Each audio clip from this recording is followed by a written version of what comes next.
Let's pick up right where we left off in the post-game show. I'm cracking another bottle. Yeah. Oh, no. Oh, no. Delicious. The mask has stayed on. It's been on for hours. I've not taken it off. I don't know where I am. I don't know where any of us are except in a land of lions victory. And Africa is playing for the first time in 364 days on the Pride of Detroit POD cast. Jeremy, that number isn't from me. Paul Allen kept track of time. I didn't. I was lost beyond space and time, and Paul Allen reminded me it was one year minus a day since the Lions have last won a game.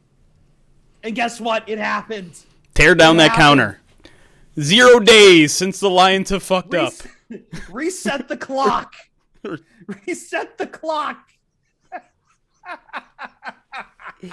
Welcome to the Pride of Detroit PODcast. PrideofDetroit.com, Pride of Detroit on Twitter, Pride of Detroit on Facebook, where we are celebrating viciously a Lions victory. Beautiful. I might be overdoing it. Maybe. We're going to dive into it a little bit harder, but I don't think the glow has worn off for me. The shock of winning a game, Jeremy. After all this time, after all this pain, after all this agony, to actually put a dub up there in a snatching victory from the jaws of defeat, which you had originally snatched defeat from the jaws of victory earlier in this game. But let's get to the crew here. I'm Christopher Fett, your adequate host. The luchador mask is on. The alcohol is cracked. I might be a little more fan than I usually am right now, but that's fine because I feel like I should entertain our crowd. Because apparently there's plenty of doom already going around on this game. I don't care. Jeremy Reisman, the fearless leader at Detroit Online, the eyewitness to the massacre at Ford Field, the defeat of the Minnesota Vikings, sending them crawling back to the Icelands. Yeah. Oh man, it's been quite a week of football. Maybe a week and a day if you want to sneak in the Ohio State game there as well. But man, yeah, like you said, I mean, it's a victory. That's all that matters. And there are gonna be some negative Nancy's out there who say, "Why are Lions fans acting like this? You're being ridiculous. You're 1-10-1. Screw those people." And then there are gonna be people that say, "Oh God, you guys are blowing Aiden Hutchinson. You're not." Oh wait, I just said that wrong. You guys are blowing your chance at Aiden Hutchinson. There we go. That sounds better. No, I like the original way you nope. said it. And screw those people as well, because like you said, it's been 364 days since we've gotten a chance to celebrate a win. I'm gonna celebrate it like it's a Super Bowl, because why the hell not? Man, that felt great. Mr. Rock God himself is our third man, Ryan Matthews at Ryan_POD. Ryan, I saw the drink. You can't hide yourself with a dour face. Just Diet Coke, my friend. No Jack in it? It's a school night. Okay. Yeah. Hey, the Lions won. Awesome. Oh, you don't seem so enthused. You're the last person I expect to be the sourpuss on this stream. I'm not being a sourpuss. I'm just not going to be like, oh, like, I don't know. They won. Cool. Like I liked what happened at the end, but I think that there's an awful lot to talk about with this game. 100%. Oh, there absolutely is. Don't let the Lucha Mask fool you. Well, so that's why I'm not like just rushing to be like, oh yeah, finally a win. It's but the way that it was such a big monkey off the back, to me at least. Like, just to like, I understand there's a whole bunch of problems over on the other side of the house right now, but I'm gonna dance in the living room because the Lions just won. Like, let's worry about the mess in the kitchen. Let's worry about the mess in the bathroom later. The kitchen's on fire. The toilet's backed up. I don't know what the hell is going on with the sink. But you know what? Over here, Ryan, in this terrace, we have our arms outstretched and we are praising the sun god. That's what we're doing. Yeah, praise the sun god. Yeah. I mean, that's a hell of a way to catch your first NFL touchdown. The biggest one. Amon-Ra St. Brown. And dare I say, Jeremy, probably the game of his Detroit career so far out of Jared Goff. Just shy of 300 gross yards. I understand it's Jared Goff still throwing the ball. But if I told you before the game Jeremy, your faith in a Jared Goff 2-minute drill in a percentage. Go. Your answer. I don't know. I mean, a minute 50 with no timeouts, having to go the length of the field against the Vikings defense. I mean, it wasn't like I almost hit publish on my article before that drive even started. Like that's how convinced I was that game was probably over, because I mean that game had the markings of. I said it before we jumped on. It was Groundhog's Day. That was basically every single Lions game we've seen this entire season, where it's like, okay, they show flashes, they take a lead, and then everything at the end of the game collapses in the most calamitous fashion, and there's a coaching mistake maybe in there, there's a horrible Jared Goff turnover. It has everything that every Lions game has had this season, except there was still a minute 50 left on the clock. That was the one difference, and Jared Goff did things, and good things in the end, and Amon-Ra did good things, and Godwin Igwebuike had maybe the most underrated play of the game, and we'll get to all that in a little bit. But in a first time, I mean, well, I think he was there on the squad last week, but first time kicker, kicking big kicks. Good on Riley Patterson, 3 for 3, 1 from 49, 1 from 41, 1 from 31. He made all his extra points. Like, hey, maybe we got a thing there too. Yeah, here's the thing. We talked about this on previous shows before, but the Lions were able to sustain, and they were able to outlive the mistakes that this team usually makes to shoot themselves in the foot. And I think, I don't want to say that this game was won in the second quarter, but when you look at this stretch that the Lions played, where the Vikings had every opportunity to answer back. It was Vikings fumble. It was Vikings punt. It was Vikings turnover on downs. And all of those plays resulted in points for the Lions. They scored a touchdown off the fumble. They scored a field goal off of a long 13-play drive. Mm-hmm. And then they kicked another field goal after the turnover on downs. I mean, It was huge. It was their most important quarter of football that they played all year. Yep. The difference being is I think this game was really eerily reminiscent of the Packers game in a way, with the way that the Lions kind of, I don't know, they threw everything at the wall that they could, outside of, because it doesn't really feel like the Rams game in the same sense, because there wasn't the wackiness to it. There wasn't we're pulling out all the stops even on special teams to do this.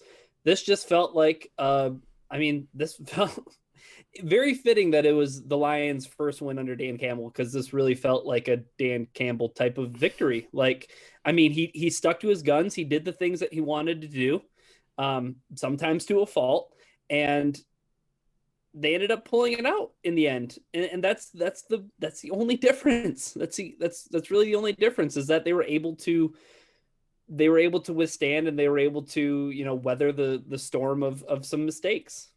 I feel like some of the games we've had, Ryan, have been rolls the dice sometime on where the Lions have come out. And part of that is those mistakes that put you in that place to begin with. And yeah, like, we're going to talk about that fourth down play call later in the game. I just feel like the difference was in this thing, like, for better or worse, Jared Goff actually started moving the ball. I talked again, like, he almost had 300 yards passing in this game. Amon-Ra St. Brown has 10 receptions. Josh Reynolds gets involved for 69 yards. Nice. TJ Hawkinson with a touchdown and a handful of yards on top of it too. Like, the passing game actually got involved. For better or worse, it's not like the ground game was really ignored, except maybe on that fourth down call where it probably shouldn't have been ignored. But Jamal Williams did exactly what you hired Jamal Williams to do. Like, whatever bugaboos were on the offense, Jeremy, there were no third down draw plays.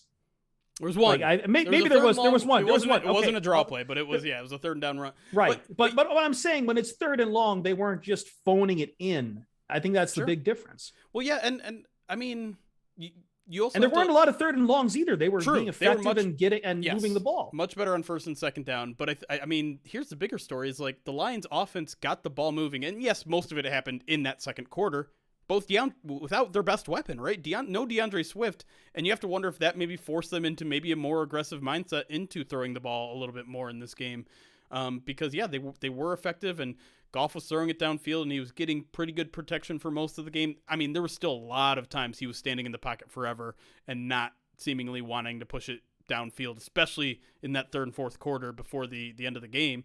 But we saw what it looks like when everything is going right. And it was just for a quarter, but Goff was throwing it downfield. He wasn't afraid to throw it in some tight windows too. Like that touchdown he threw to Brock Wright was a tight window. That one he threw down the middle to Hawkinson that resulted in the roughing penalty as well. All very tight window throws.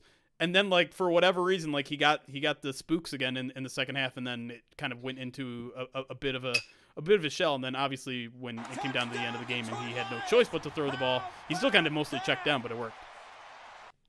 Yeah, and the thing, Jeremy, is that probably as Chris mentioned, Jared Goff's best game as a Detroit Lion to date. His first win without Sean McVay, by the way. Yeah, wow, congratulations, Jared. You got that monkey off your back. Man, but yeah, let's talk about the good, because I mean that throw to Brock Wright, like holy smokes. Yeah. I mean, those Josh Reynolds throws are money. Yeah. All four of those receptions were dead on. I mean, it was, I don't know. I feel like it's probably the best, like we said, the best version of Jared Goff. And that's why the Lions ended up coming out on top. And something that I want to highlight is that this offense was terrible on third down. They were awful. They didn't convert their first third down until the fourth quarter. Yeah. And I mean, for a team that ended up scoring 29 points, had I told you before this game the Vikings are going to score 27 points, you're saying, well, the Lions lost by a couple scores. Yep. I looked. Our the best. Only two people picked the Lions on our staff to win this game. I picked them 14-10, almost as a joke score. Andrew Cotto, who I think was actually trying to get it right, chose 19-16. Right. All of us are scared to pick them. We all took the under. We all took the under. They hadn't scored 20 points since week 1, and they scored 20 in the second quarter alone. It was their best quarter of play by far on both sides of the ball, and it was a glimpse. Like we got, those Matt Patricia games when we got a glimpse where it's like, wow, we ran for 200 yards and that Miami game or that Patriots game. This was the first time we got a glimpse, really, even for a full quarter. We still haven't gotten one for a full game, which is frustrating and annoying. But I mean, you deal with the roster you have, so it was nice to have a single quarter of that. And listen, it carried them for most of this game. Like you said, it didn't really win them the ball game, but it certainly kept them in it until the very end. Let me ask Ryan too, because I think there is something to the fact that the Vikings are missing 4 or 5 defensive starters, including very large chunks of their linebacker core. I don't think this is very replicable. I will say that about the win. Well, I don't know. I have mixed feelings on that. I'm not ready to right. Well, throw an asterisk at this because the Vikings were beat up because the Lions are. Look, everyone's beat up. Yeah, it's exactly. The NFL. Like, you're going to deal with injuries, but I do think that's part of it in that you're dealing with a very weak, pass protection for the Vikings. And good on the probably Lions. Talk about the schedule later about what they can still win, but yeah, go on. Well, good on the Lions for exposing. You're right. Like, they were missing 2, Anthony Barr and Eric Kendricks, like 2 really good linebackers, and so who has big days? The Lions tight ends. Like, that makes sense. Good on the Lions for exposing that and doing that, and shame they couldn't have done it for a full 4 quarters. But the other narrative that I kind of took from this game is the one thing we've been saying all season for the Lions is, like, they're so bad they can't afford to make a single mistake, right? They're just they not haven't good been enough. able to weather those tumultuous points Right. of the game because they crapped their pants. Right. Yeah. And they weathered it this time. They crapped their pants and then they shook it out from underneath their leg and said, "I'm still playing some football here." And that deuce just hit the marble floor and they kept on walking. and Jesus, but like, you started this. You're right. I did. That's my fault. I did. I said crap pants. So. But I'm going to blame him anyway. I guess the point being, like, this is why we were screaming over the past 3 weeks, like, don't get hyper conservative. Like, you can win a game and make mistakes. You're not going to do it consistently because you're just an overall bad team. But, like, the Steelers crapped their pants a lot The Browns crap their pants. That's why they're called the Browns, the Bears Jeremy. Crapped their pants a bunch last week, and they still That's won why games, they're and called they're the not that Bears. good. Jeez. A lot of scatting on this But, like, podcast. Yeah, the point holy is, God. like, did you see the Arizona Cardinals picture they tweeted out? Who's they? Arizona Cardinals. They tweeted out, it looks like poop.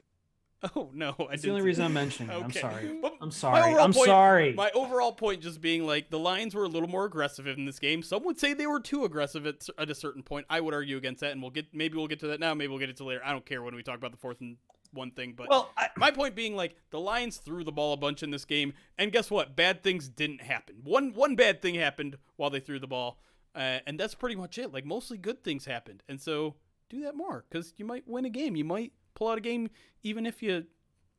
I guess I have no other words for it. Even if you crap your pants. Yeah. Here's my other big takeaway from this game: 27 carries for 100 yards. Like, It's fine. I mean, it was a ho-hum day on the ground, and this isn't what you expected. I mentioned earlier, like, this is probably how Dan Campbell wants to win a football game. I guess I should say that Dan Campbell just probably really wanted to win a football game to finally, as you mentioned, Jeremy, to get that monkey off their back. But I mean, this isn't reminiscent This really holiday of like season. any of the wins of the Patricia era. It's not reminiscent of like being physically dominant up front like they were in that Dolphins game, or they had their first 100-yard rusher when Kerryon Johnson got it when they beat the Patriots, but like this didn't feel like a physically imposing offense. This felt like at certain times, with the way that Goff was fitting balls into tight windows, it felt like a pretty surgical offense. Like it felt like, holy shit, Jared Goff just made that throw. Yeah. Like Jared Goff just made that throw. I mean, for better or for worse sometimes, like I was terrified that TJ Hawkinson was going to get knocked out of the game. Like when he popped up as quick as he did after that play where he earned the personal foul penalty, like that was a really dangerous throw that Jared Goff made. And then obviously the other really dangerous throw was one into triple coverage. I mean, yeah, the bow I want to put on that is like, even when Jared Goff made a couple of mistakes, like Jared Goff, I mean, that drive at the end of the game, Mike Zimmer has to be beside himself because he just let the Lions chunk and chunk and chunk in the most important play on that drive by a former defensive back converted to running back. Godwin Igwebuike, Yep. the catch that he made, and then to go as east and west as he was to get all the way out of bounds and get a first down. Like Huge that play. was the key play to that drive. That was where it was like, okay, now the Lions have a shot. Like they have a chance. They have an opportunity to get this done. And kudos to Jared Goff. He finally did it. One of the 2 third down conversions, by the way, on the day is that Godwin Igwebuike play. And it's interesting. Dan Campbell talked about that play. It's like usually the coaching point is just split the middle, get as much yards as you can, and we'll spike it. But that, I mean, that was much better. That was much better. Yeah. You save at least 15 seconds there. You get the first down so that you aren't facing a 4th down. And like, yeah, like if he's inbounds and he doesn't get the first down there, you're hustling to line on a 4th and 1, 4th and 2, 4th and 3. And how does this team perform when they're under the gun on a 4th and short?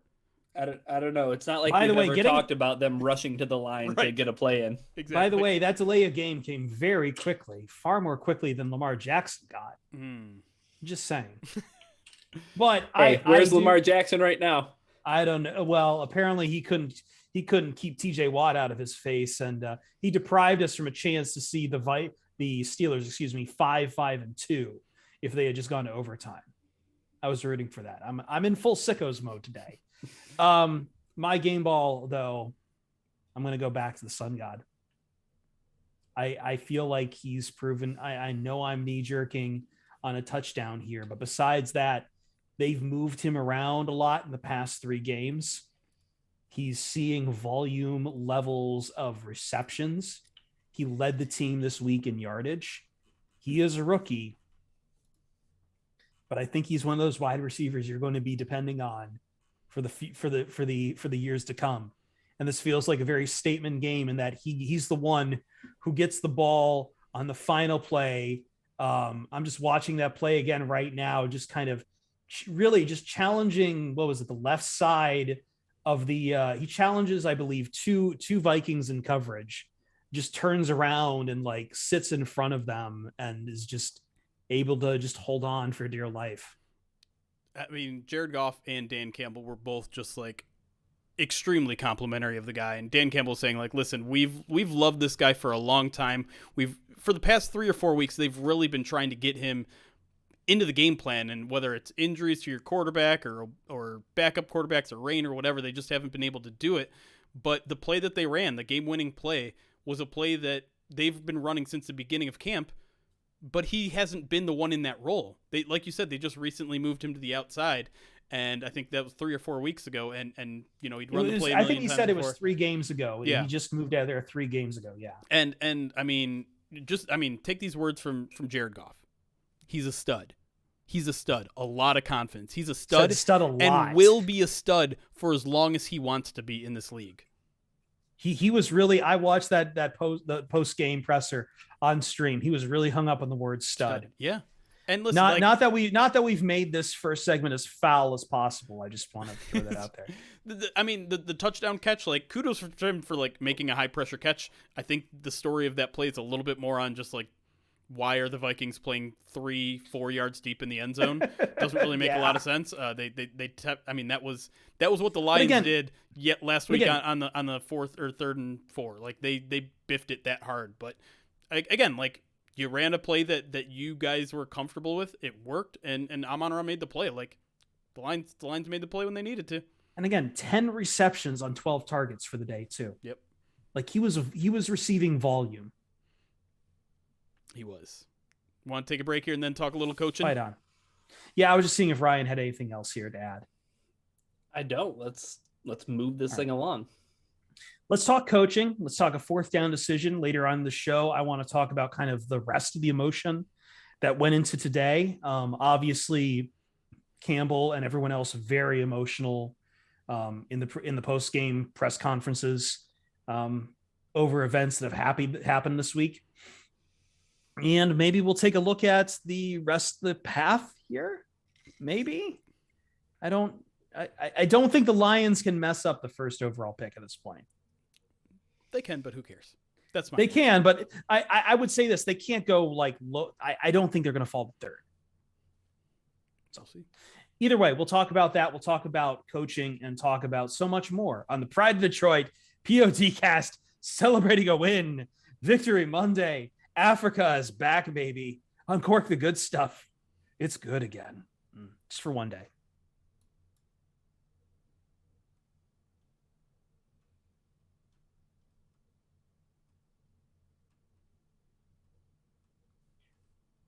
Woo!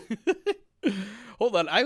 I'm trying to scroll through I'm scrolling through all the alerts from the pregame show. I'm seeing like Cordier dropped 1,000 bits. Painmaker dropped 6,000 bits. 6,000, dude. It was.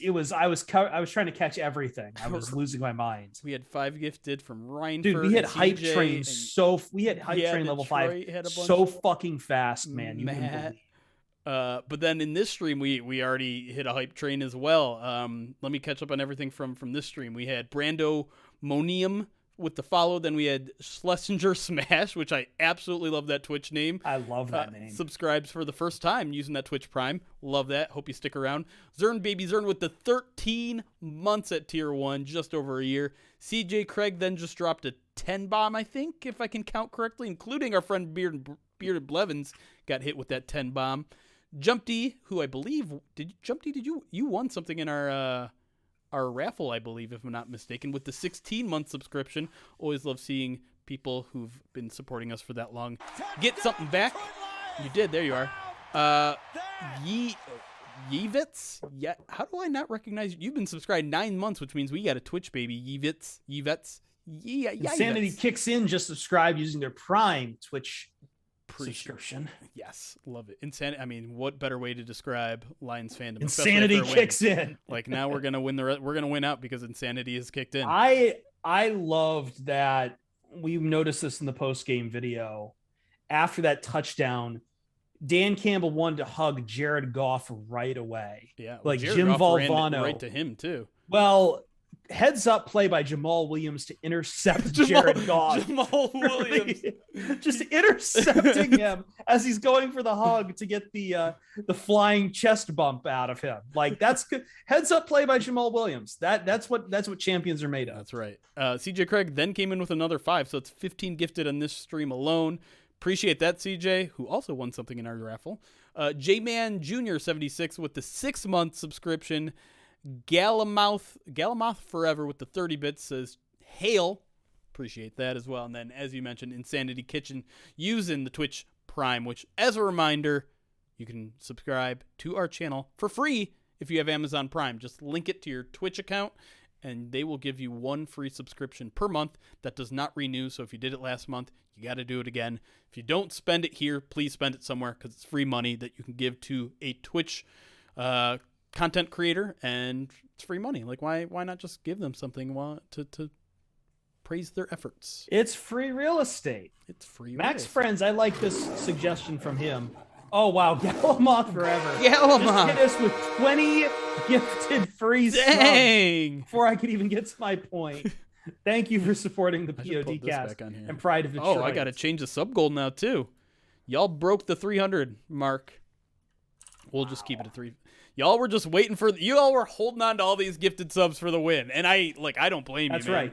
That's right. Just hold. It's gonna be glorious when it happens. Max Friends asking us, can we play on CBS every week? Was the announcing better today? Like, obviously, I don't know. It was better than I might get fired for saying this, but it was better than every Fox crew we've had. I hate Spiros is like a professional. I will give him that. Does he do radio? I feel like he does radio a lot. I don't know, maybe. No, I think you're thinking of who was on the we had Jay Feely? Jay Feely and Spiros Davies. CJ with another 10 gifted subs. Thank you, CJ. I forget his name, but like he does the CBS broadcasts. I heard him later on the 49ers game. But he does like the Westwood One broadcast. That's who is it Ian Eagle? Ian Eagle, yes. Yeah. The guy who like the man's on the field. He's clearly drunk. They're trying to chase him down. Oh, he's that's Kevin Harlan. Kevin Harlan, excuse me. Yes. Yeah. I think Kevin Harlan does Westwood One games. Yeah. Kevin Harlan is the GOAT. Didn't Ian do the Nickelodeon game, the first Nickelodeon game? His son did. His son. That's right. Yeah. I forget his name. His Eagle Jr., whatever his first name is, did the Nickelodeon game. Yeah. So overall, it sounds like most people thought the broadcast was better. I think CBS. I don't know. I like CBS's presentation. I like their theme. The studio crew is kind of whatever. Like, I'm not a huge fan of like Bill Cower. I know Nate's in it, right? Cower. Yeah, I'm not. Yeah, Nate's fine, but like Cower, I've just never been a fan of Cower. Yeah. And as John is pointing out, no Detroit Rock City being played on CBS.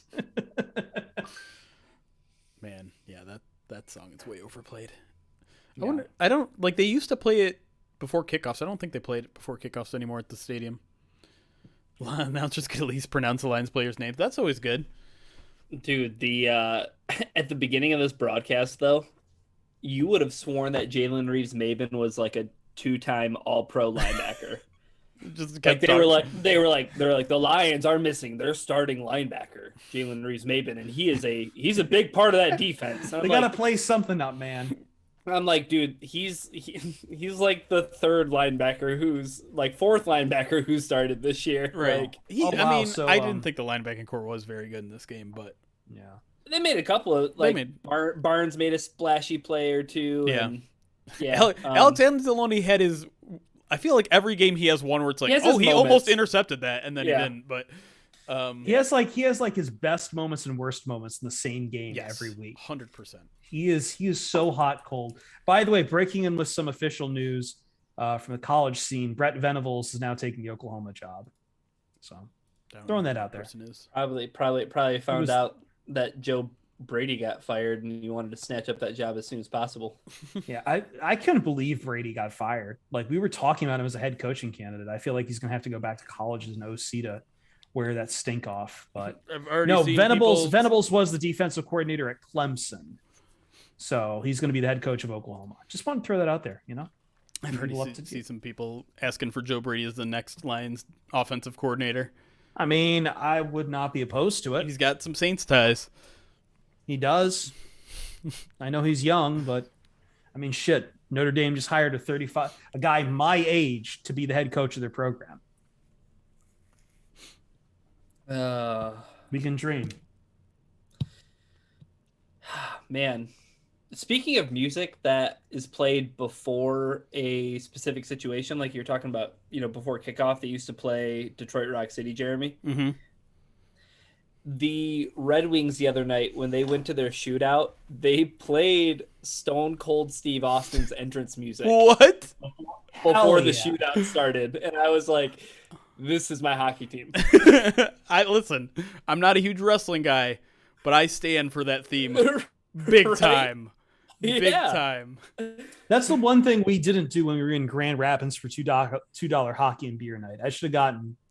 Well, they do cup pours, but I would have gotten 2 cans and smashed them, Stone Cold Steve Austin style if they let me. But I think part of that was also like I was also 10 beers deep that night.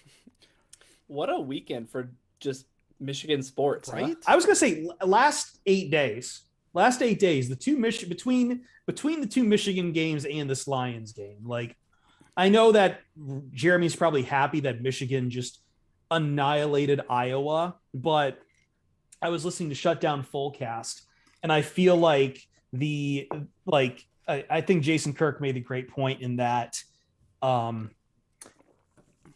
Michigan beat Ohio State in the way they daydream of beating Ohio State. 100%. Just running the ball down their throat. Yeah. Plus, I mean, if we back it up to 8 days, that's also Michigan State's win over Penn State. Like that was a good win. Speaking of which, Michigan State getting the Pat Narduzzi reunion bowl game. I know I missed Jeremy's something. Such a bitch, dude. This is what I was talking about. This whole I am being nice. I am being the nice Michigan fan. I am like above this. I hope fans just have a good game. There's not a lot of trash talk after Michigan State. You remember that a few fucking weeks ago? And now here's Jeremy just shit talking worse than I did. Hey, no, it's cool, man, because maybe Michigan would stand a chance if they actually got the number 1 seed and if they would have took care of business against Michigan State. Here's the thing. People are upset about the Michigan getting passed over the 1 seed. I don't give a shit. Don't understate that. Like, people are very upset. Yeah, they are. And listen, I'm not upset. One, I think you have to be able to see both sides. Sure, absolutely. Also, like the college football playoff, for better or worse, is also there to be a bookmaker. To do booking for ESPN. I know they shouldn't, but I'm saying like that's the reality of it. They were never going to give us Alabama, Georgia in a rematch in the semifinals. Here's what I would have preferred, and I don't know if I'm saying this as like this is what I wanted for Michigan or this is what I think was just, but I think Alabama, Michigan, Cincinnati, Georgia, I think you can make a good argument for that.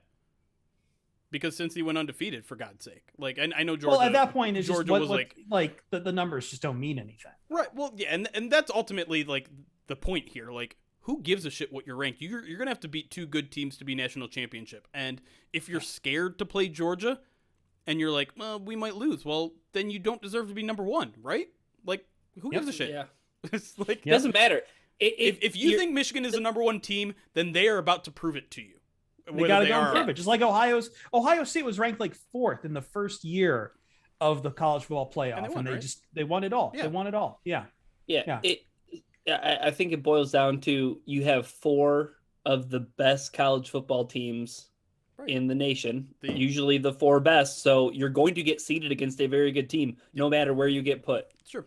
Yeah, I feel like some people are kind of like shitting on Cincinnati, but at the same time, like A, those people suck. B, Cincinnati deserves to be there. And C, I just said the 4th seed Ohio State won it all, but like after Ohio State did that, every other 4th seed in the playoffs has been like trucked. Michigan State, Washington, Notre Dame, 4th seeds just don't do well.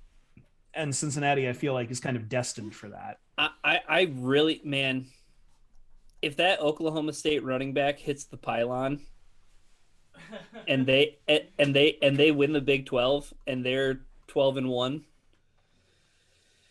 who boy. I mean, there's a lot of what ifs, right? Like that's the one argument I think Michigan has in their back pocket. Like Alabama was. Look, the important part is that Notre Dame stays home. Meltdown away, an Auburn meltdown away from not even being in this conversation. Not even an Auburn meltdown. Their quarterback was literally on one leg. Right. Like if they had a healthy quarterback, they would have won that game. I'll get Ruby here in a bit. You can see his lump right there. I don't want to bother him when he's sleeping. What's the list cast? I saw a list cast get redeemed. Captain James D. Kirk, top 5 draft options for the Lions now that they are actually in danger of not having number 1 overall. I mean, still like there's still like 3 elite players in this class, right? Like by most Kyle people's... Hamilton, yeah. Kayvon Thibodeau, Aiden Hutchinson. And right. I think Aiden Hutchinson has played himself. At least for on the field, we'll have to see, everything else, but I feel like Hutchinson is absolutely up there in Thibodeau territory. And I think we can all agree, like, the Lions almost certainly are going to have their chance at one of those 3 players, right? Yeah, and I know Kyle Hamilton is exactly a sexy option. He's a safety and everything, but like, as like you want the best player pound for pound athletically, it's Kyle Hamilton. Like, I know edge is the position that is more valuable, but Kyle Hamilton is probably like pound for pound the best football player in this draft. Maybe. Might be. Yeah. Here's the thing that I am going to find interesting. Like, yeah, if you're talking about the top 5 prospects, you say those 3 guys, and then you start talking about like, okay, well then like where does the quarterback fit? Like where yeah, maybe I think Derek Stingley's in there too as a corner, but there's going to be at least one quarterback in that discussion as well. Right. So you have that discussion where, like you said, Stingley might be in it. Maybe it might be even Evan Neal from Alabama, if you're going to take an offensive tackle. So like, I know the Lions are out of that market, but at the same time, like if you have 3 defensive players go and the Lions are at 4 or they're at 5, like that's like good trade back territory, because what are the 2 positions that teams usually trade up for? Quarterback and tackles. Like those are the guys that are premium offensive positions. So I don't know. Like I posed this question to somebody the other day. Tyler Linderbaum from Iowa might see his stock rise too. You could be 2 tackles at the top. Yeah. And so what, isn't Linderbaum a center? You know what? You're right. I think he is interior. My bad. But still, you're good. Still value, still good value. Yeah, absolutely. And I asked him the question, if you were the Lions and you had the opportunity to trade out of 1 and get 5 and 8, but it meant you were going to miss out on one of those top guys like Hamilton or Hutchinson or Thibodeau, like, would you do it? Because I think a lot of Lions fans have really keyed in on the idea of like they're going to get like either Thibodeau or Hutchinson, and like those guys are going to be absolute game changers. And you see like that narrative not necessarily being carried out by the draft nicks right now. Like you see like Albert Breer say things like, oh, this is kind of like a middling class with like a bunch of like might be good talent. Like, yeah. Do Hutchinson and Thibodeau mean that much? I think they do. Or Hamilton. I mean, I respect that, but the same one of those top 3 picks, or you're rolling the dice. Yeah. At the same time though, like I'm hearing Aiden Hutchinson comps to JJ Watt, and I know part of that is a race thing, but at the same time, like that really excites me. Right. Well, yeah. Like that really excites me. That's the whole point. Like I do feel like there's a significant drop off after the very elite. Like every draft obviously only has a certain amount of elite talent, and I think last year's draft would probably, some would argue, would have almost the top 10 were all kind of considered elite talent, right? Like all the way down to Sewell at least, maybe even further down. Listen, I'm mostly basing my opinion off of everyone else's opinion at this point when it comes to the draft, but it seems like the consensus is what you said. Like, there's maybe 3-4 elite guys in this class, and that's it. And so if you're trading out of that, I think you're taking a pretty significant risk, especially when this Lions team, especially on defense, just does not have a blue chip player. It does not have a guy who's going to make the Pro Bowl. I don't know if it has a single guy capable of making the Pro Bowl. Maybe Tracy Walker, maybe Jeff Okuda if he can turn his career around. But like other than that, I don't think they got that player. And getting a shot at, obviously nothing's a done deal. Nothing's set in stone. This is the NFL draft this is the NFL draft after all. Easy. But I feel like it's really hard to poke holes in Nate Hutchinson's game. I feel like it's really hard to poke holes in Kayvon Thibodeau's game. And so I think those are as sure bets as you're going to get in this draft. And I don't know if you want to pass it up. And this is as the president of Team Trade Down, I don't think I want to trade down to 5 and pick up 8 as well, or whatever, something similar like that. Yeah, and I know Kyle Hamilton, like by all accounts, and again, I'm going to align myself with Jeremy, like the extent of my draft knowledge is like seeing Dane Brugler on the 15-hour podcast and, having some discussions with Kent and things like that. But is there any concern beyond trading out, like of that scenario, is there any concern now with, both Jacksonville and Houston being at 2 and 10? Like, I feel like we need to save that conversation for the podcast. Yeah. Okay. I was planning that for part 3. Yeah. All right. Like, just because I know you said you were driving home and listening to a particular radio station against your better judgment, and that seemed to have been I figured narrative. After a win, it might be a little different. Oh, I thought no. maybe you poor win, summer child. Maybe someone would be happy in Detroit that calls into a radio station, and it turns Happy out no. in this town? Absolutely not. The happiness ended on Saturday at 11:59 p.m. at night, Jeremy. By the way, where's Kyle Barber? It's weird that he's not in our chat. Very weird. Very weird. Where is he? Where the fuck is Kyle? By the way, I don't know if chat was here during the Madden sim, but we've developed a new way to scam you guys out of money, and it's if you want me to ban Kyle for 10 minutes, all you need to do is gift 5 subs, and we'll time him out for 10 minutes. $25. Bans Kyle, and our friend from Baltimore Beatdown. That is an indefinite thing. The $25 mute Kyle. One of the guys in my wedding had a 7-leg parlay. Oh no. Arizona on the money line, Chargers with some points, Seattle with some points. Ooh, okay. Washington with some points. Yep. Okay. Plus points in all those? Yep. Okay. Colts on the money line, Tampa Bay on the money line. Here it comes. One other team on the money line. It was bet 25 to win 403. Oof. Sorry. The Ravens? That last team was the Minnesota Vikings. Ooh. Ooh. Never fucking bet against blue. Guys, the reason why this win wasn't yeah for me at the end. Oh, you lost money. I had the Lions +7 the whole way. Oh, so you knew it was coming. I was just praying you didn't that even Goff pick them to win. But I bet on I made 2 awful decisions while speaking on the radio. That's hedging, Jeremy. You know better than anybody how to do it. I made 2 awful decisions while in my segments where I was allowed to talk on the radio this morning. The first is that I kept referring to hold on a second, sorry. I kept referring to Robert Lewandowski as an English football player when he's from Poland. My brain just tripped at 2:30 in the morning. I know it doesn't matter to you guys. It matters for international people a lot that I fucked up that badly. The other is that I swore up and down you should take the under in this game.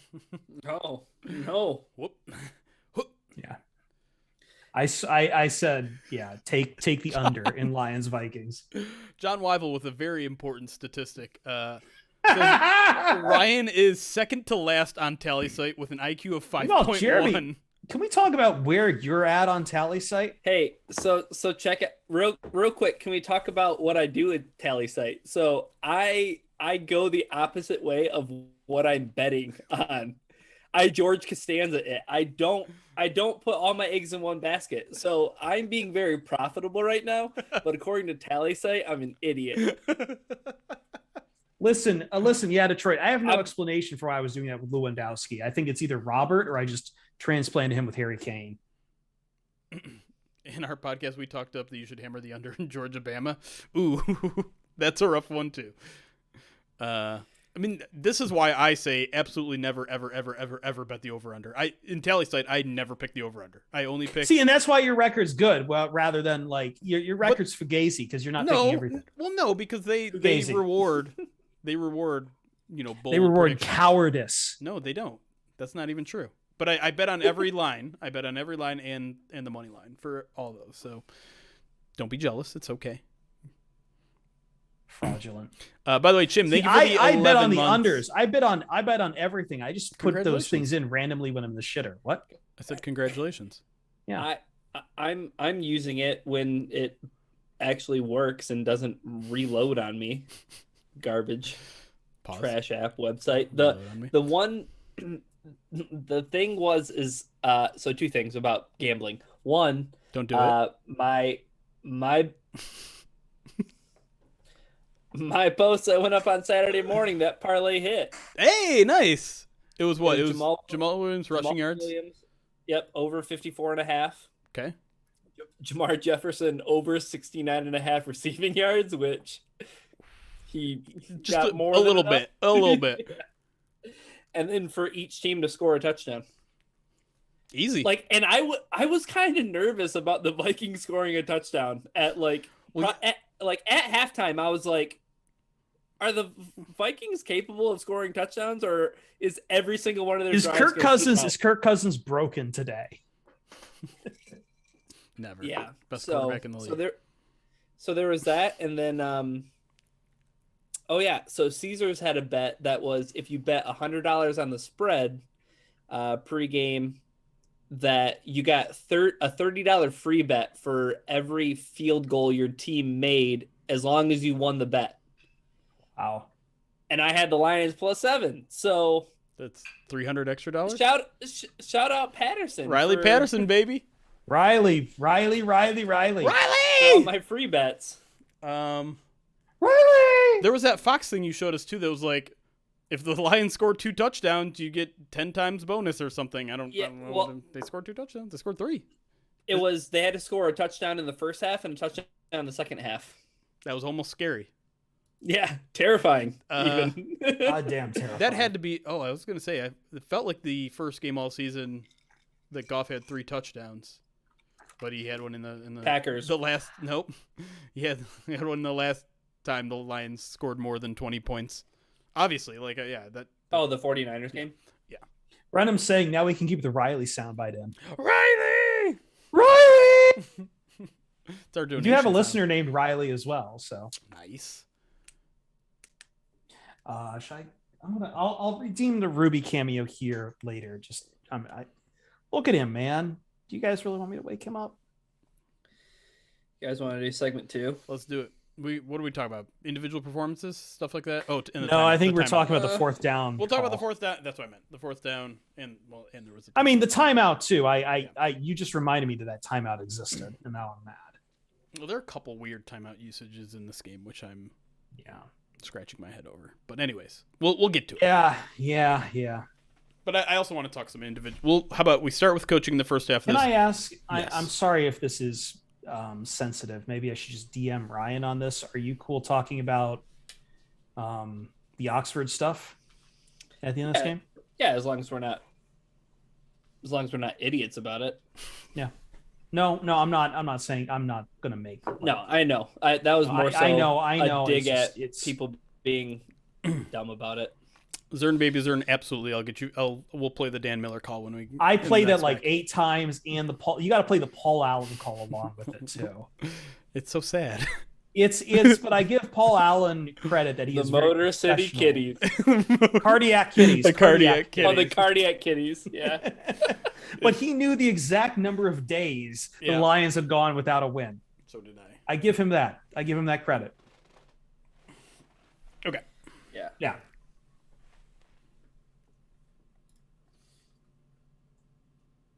Ooh. Also, the Lions are about to drop the locker room celebration. Oh hell yeah. We'll watch that. We'll watch that on the other end of the break. Yeah.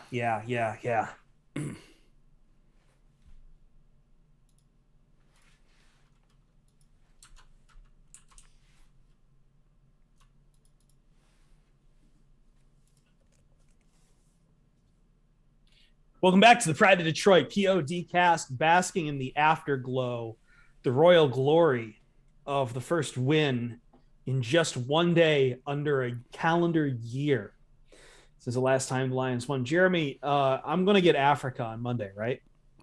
Oh yeah, I'm gonna That find tradition's still alive. every single version I can find of that song and post it So- on Twitter. We should explain this. It's been a minute because I don't think we really played it up that much in the Patricia era too. So for those who aren't aware, like during 2016, we came up with a tradition of playing Africa by Toto after every Lions victory. And that was the year the Lions rattled off a bunch of come from behind victories. And it was very fun.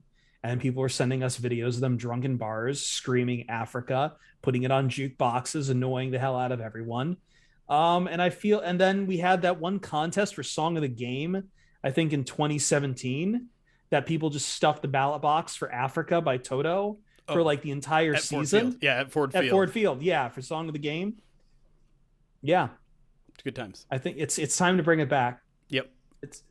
This is our battle cry. It's back again, baby. But now let's be a little grounded. Now let's be a little less slappy, because I don't think you guys put it right. You guys put it right. This game, as much as I want to celebrate it and cherish it and hug it and put it in a glass case and show it off to my family, was very much so Lions business as usual, in that it lived on the razor's edge of total unmitigated disaster at any given point. And a lot of that came from coaching decisions in this game. So let's start with the biggest one. Let's start with the fourth down play call. Let's start with what happened there. So Lions are up 2. About 4.5 left or so. 4.5 left. Yes. I believe it was like 4th and 1. They're on their own 28-yard line. They had just called a timeout before that play. Which was Timeout dumb. number 2. Dumb. So timeout number 2 for the quarter. Yep. And the problem isn't going for it, Jeremy, because like I don't think they should have gone for it on their own 28th. That's me being conservative. That's me reaching, panicking, even though I know the logic inherent within the decision. I just feel like you're up 2 at that point. Just trust Jack Fox to turn the field over. But I also understand going for it because 4th and 1 should be automatic with the way Jamal Williams has been a bowling ball that game. The problem, though, Jeremy, paint the picture on what the play call was. Well, I've been very, I think, critical of Dan Campbell over the past 3 weeks. I'm going to give him a complete pass on this one. 100% pass on this one. Really? Even Yes. even on the fact that Yes. this play turned into Yes. a play action Yep. to Jared Goff that was immediately blown up because there was no protection on the right side of the line, and he also missed a Brock Wright open. Okay, let's go back to the decision really quick, because Yes. you're not alone in thinking the Lions should have punted there. What happened last week when the Lions punted the ball? Chicago Bears went on an 8-minute drive and won the game. All the Vikings had to do was 4.5-minute drive, and the game is over. And based on how the Lions were playing at that point, seems like a pretty good chance that might have been exactly what happened. So I'm okay going for it. It is a hyper-aggressive call. I'm always in favor of hyper-aggression, especially on a 4th and 1. 4th and 1s are high percentage plays. Maybe not for this offense, but it's a high percentage play. Now, was the play call good? No, obviously it didn't work. But the Lions just haven't, like, they don't have a 4th and 1 play call right now that consistently succeeds. Whether, give it to the fullback. That didn't work a couple weeks ago. Give it to Jamal Williams. Go back to, like, week 4. He trips and doesn't convert. The Lions have tried a lot of things. And so to point at that game, at that play and said, oh, they got too cutesy with it. It didn't work. Hindsight. Well, to your point, Jeremy, I mean, this is the Lions coming out of the half. Punt, 2 yards. Right. Punt, negative 10-yard drive. Yep. A field goal, an interception. And like that was your second half, and then that play, and then that drive. And I'm with Chris in the sense that, like, I'm not crazy about the play action, trying to maybe throw it out to Jamal Williams in the flat on like a quick pass that would really be in rhythm and comfortable and easy for Jared Goff. But I think what's really tough about this offense is, like, they don't really have a skill position player that they can count on in one of those situations. Like, you don't have a guy necessarily that's like super sure-handed that you can run, or a guy who can like create a bunch of separation on a short route. Like, I don't think they really have that player on their roster, and compound that with the fact that you have Jared Goff. I mean, like, a fourth and one bootleg play, or a play action play where he's rolling out, like, that play doesn't have the opportunity to get extended, or doesn't have the possibility of him maybe picking up the first down on his feet or anything like that. Like, he has his own set of limitations. This offense has a set of limitations with, like, the skill that's just on here. And if Frank Ragnow's in that game, you're probably much more inclined to run it up the middle, right? Right. Yeah, I mean, if you're healthy, if you're healthy on the offensive line, that changes things too. And the one other thing that I wanted to say was that the Lions, like, I'm fine with I'm fine with them trying, though. Like, I totally agree with you, Jeremy. Like, I'm fine with the aggression to do it. And even on the early 4th down, on the team's first drive, like, that was a position where the Lions were on the 41. They were right near midfield. Yep. They just got the Minnesota Vikings to punt. You're winless. Go win the football game. And it's 4th and 1. So I don't really have a big problem with either of them. And I mean, I don't think most people have the problem with the play call on the first one either, right? Like, I think we've all been dying for them to do a little bit more QB sneaks in 4th and short situations. And of course that didn't work either. I did see the one thing that people kind of got hung up on was, why don't you just get to the line and do the quarterback sneak? Like, why was it shotgun? Well, yeah, I think he checked to it seemed like he checked and then he checked. Yeah, it seemed like he checked to it. So it was like, either line up and just, like, that's what you're gonna do, or I don't know. But I mean, I don't know. Jamal Williams did his best to run into Jared Goff's back to push him across the line. Yeah, hopefully that didn't hit him right in the oblique there, for God's sakes. Yeah. I mean, I don't. Are we cool with the Campbell conversation? Can we jump to the Jared Goff interception really quick, because that one had me fuming. Sure, let's go there. I think we had some questions about timeouts late in this game. Oh, well, yeah. There was a timeout right before the 4th down, which I thought was really, like, I understand, like, it's a 4th down call. You want to think it over. But when you do that, if you don't make it, suddenly you're in a time crunch, because you only have one more timeout after that. Sure. But I'm thinking about the last timeout, which was taken defensively, right, just after the 2-minute warning, while Minnesota had the ball. They had to do that, right? I feel like they had to do. Well, yeah, they did the timeout in the first half, though.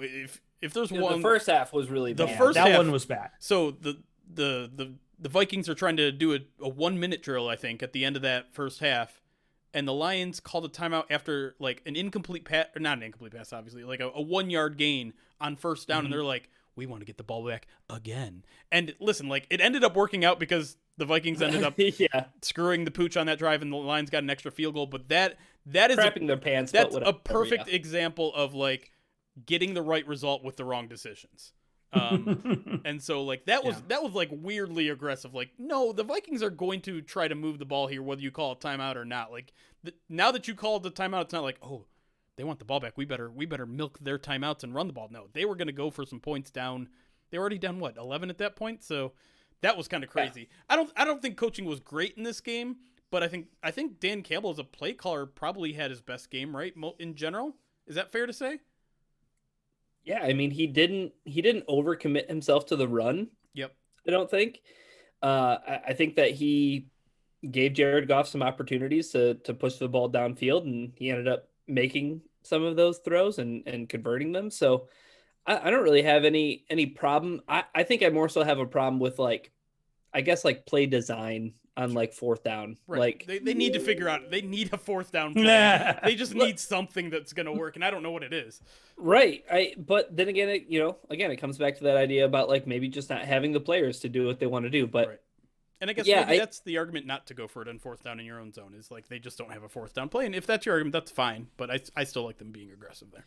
Yeah. I was going to say, I think the thing that I had the biggest problem with was that timeout that he called when the Vikings were trying to run that 1 minute drill, because it was pretty obvious. Like you said, the Lions were up by 11. The Vikings knew that the Lions were getting the ball coming out of the half, right. And they had, yep. I mean, here's their last 4 drives of the half: touchdown, field goal.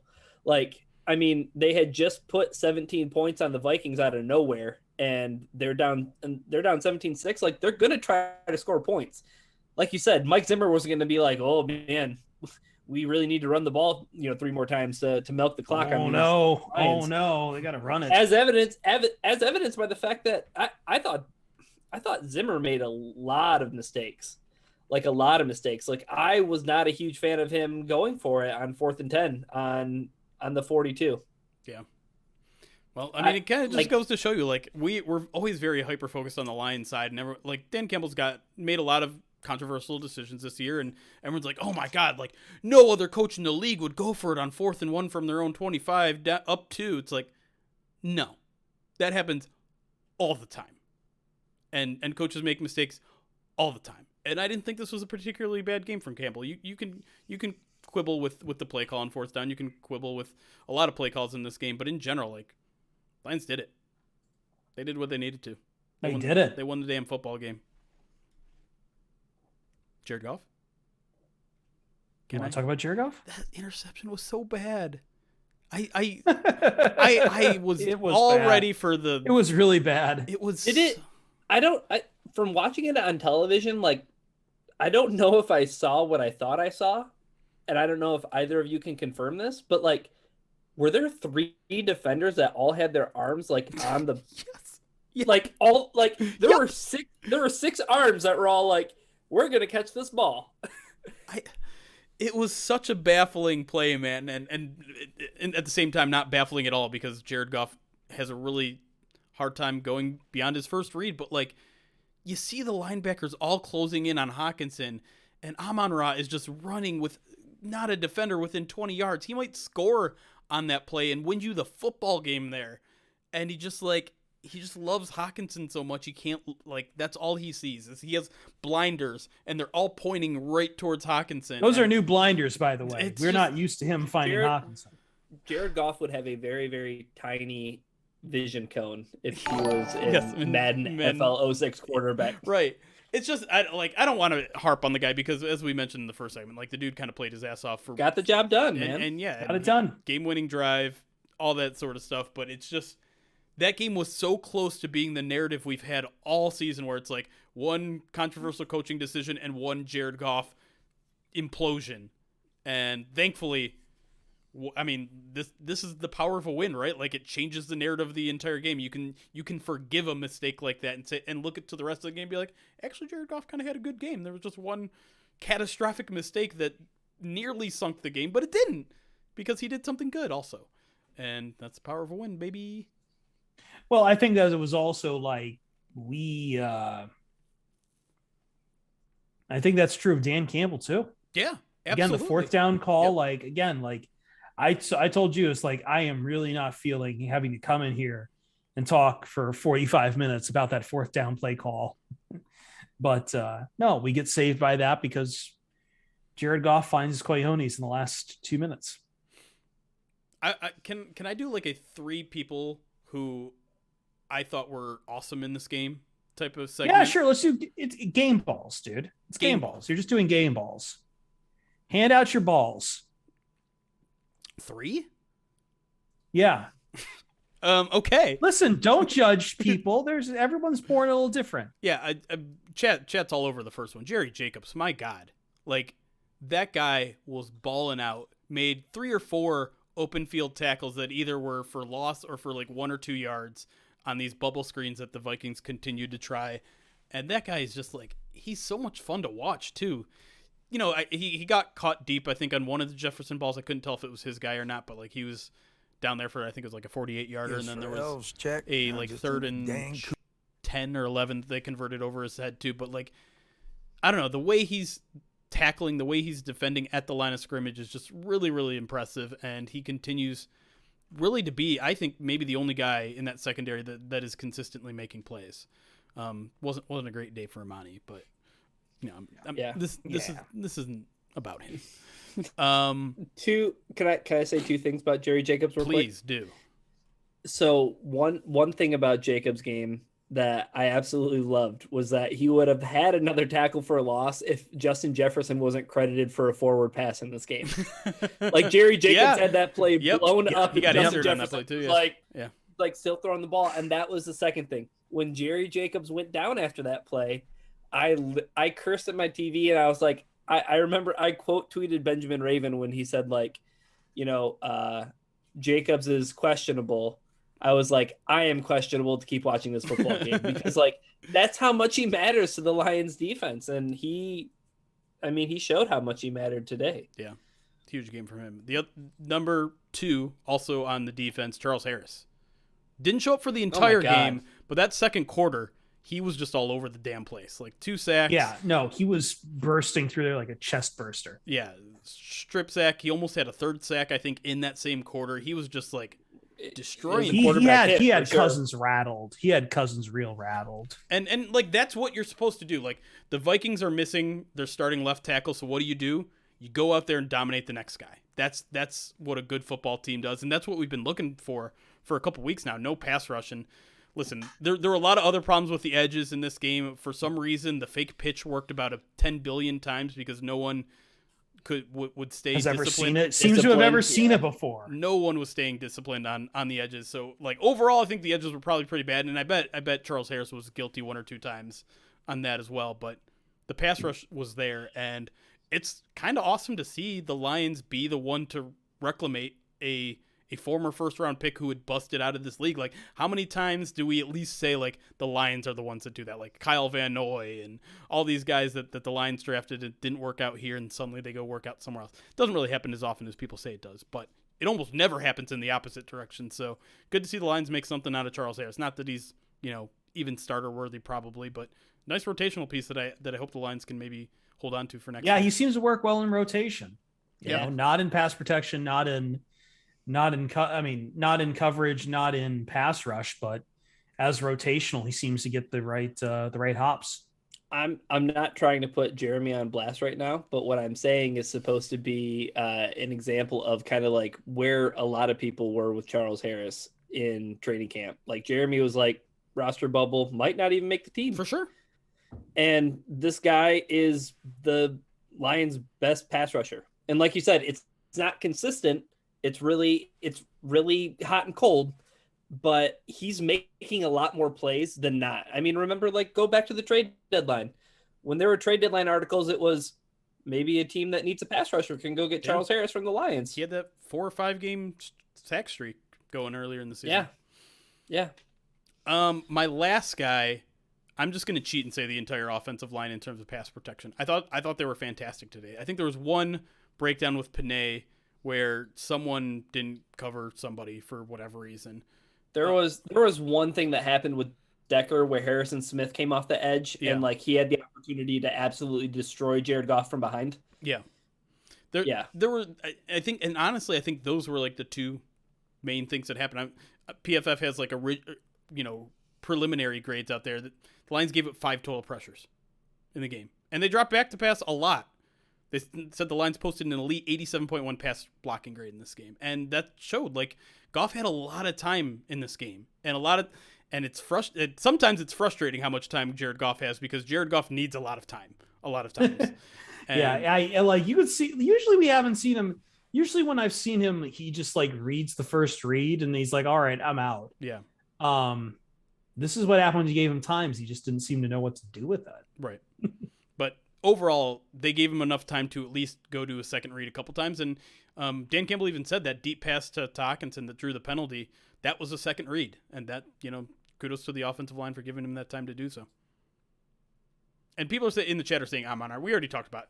I let Chris go off about Amon-Ra in the first segment. So, obviously, Amon-Ra deserves a game ball. But this was like people we haven't talked about yet, game ball. No, people we haven't talked about. Amon-Ra, absolutely. And Jared Goff, to some degree, gets to be the heroes of the day. I feel like Amon-Ra, like, again, not just the winning catch, but just the volume that he's been able to put out lately. And I think that stands to good measure of what he'll be in the future. But yeah, no, obviously there's plenty good to talk about with some of these performances. We don't usually get to have that. True. So, all right. You want to take a little bit of a break here, and then we'll talk about what comes next for the Lions. Absolutely. What this win means, and wrap up everything else from this. I'm sorry, I've been way too much cups lately. I'm gonna need some caffeine during the break. And I'm gonna tease before we go to break. You should be watching live because right after this break, you know what we're gonna do? We're all gonna watch Dan Campbell celebration in the locker room together as a Lions fandom. You as guys a can't family. do that because you're just listening to on the podcast. Don't disrespect the podcast people. They're the ones who pay the bills. True, but I'm just saying, like, they're the ones both. who pay the bills. Do both. We'll be right back on the Pride of Detroit PODcast.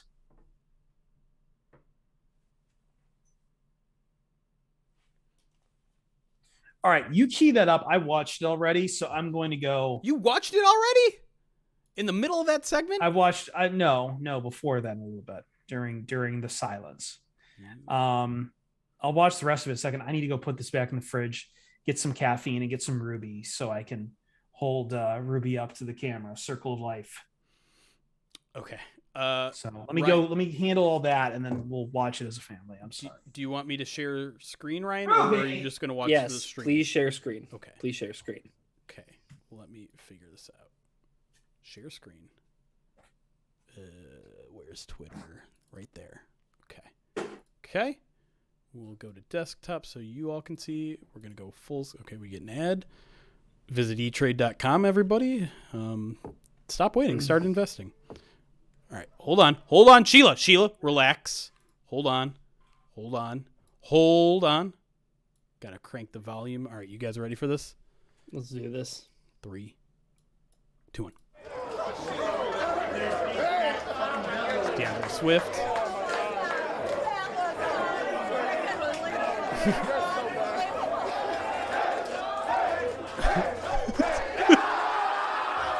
Charles Harris.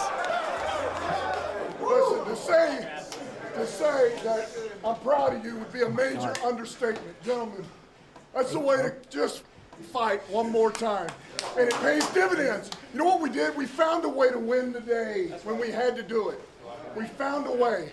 And, man, we'll talk about the game, but all that later. But let me tell you something, man. Defense, we put you in some hard spots. We put you in some hard spots, and you responded. Offense, man, we were doing some things. We kind of hit a lull, and when we needed it, we came back. We came out early.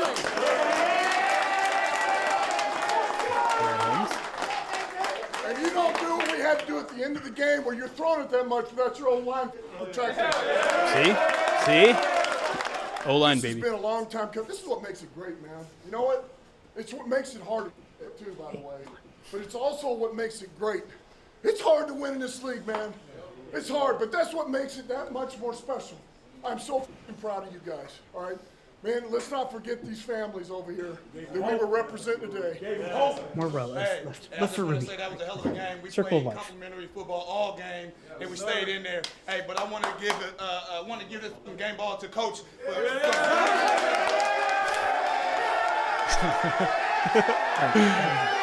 Oh, give him a little shower. Okay. Oh God. Hey,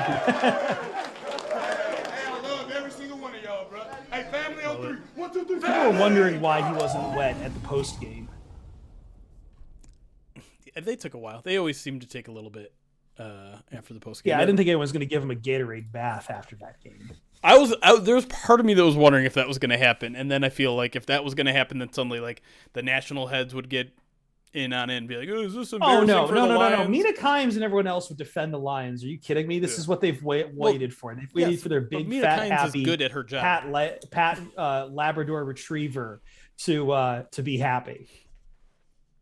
That was fun to I see. like how Dan picked Sheila up. Yes. It's all, like at some point in that last, like it seemed like the cameraman was just focusing on Frank Ragnow in the background. Yeah, I know. Yeah. Which is kind of weird, but good to see him there. That's one thing that I feel. Look, it just reminds you that he used to play tight end in the NFL.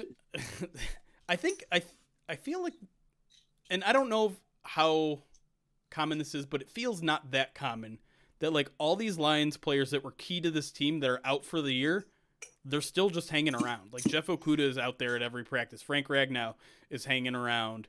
Taylor Decker was hanging around when he was on IR for 8 weeks. No, I mean, I know that his play calling has got him into trouble lately. And I know that there's blood in the water where Detroit media is concerned.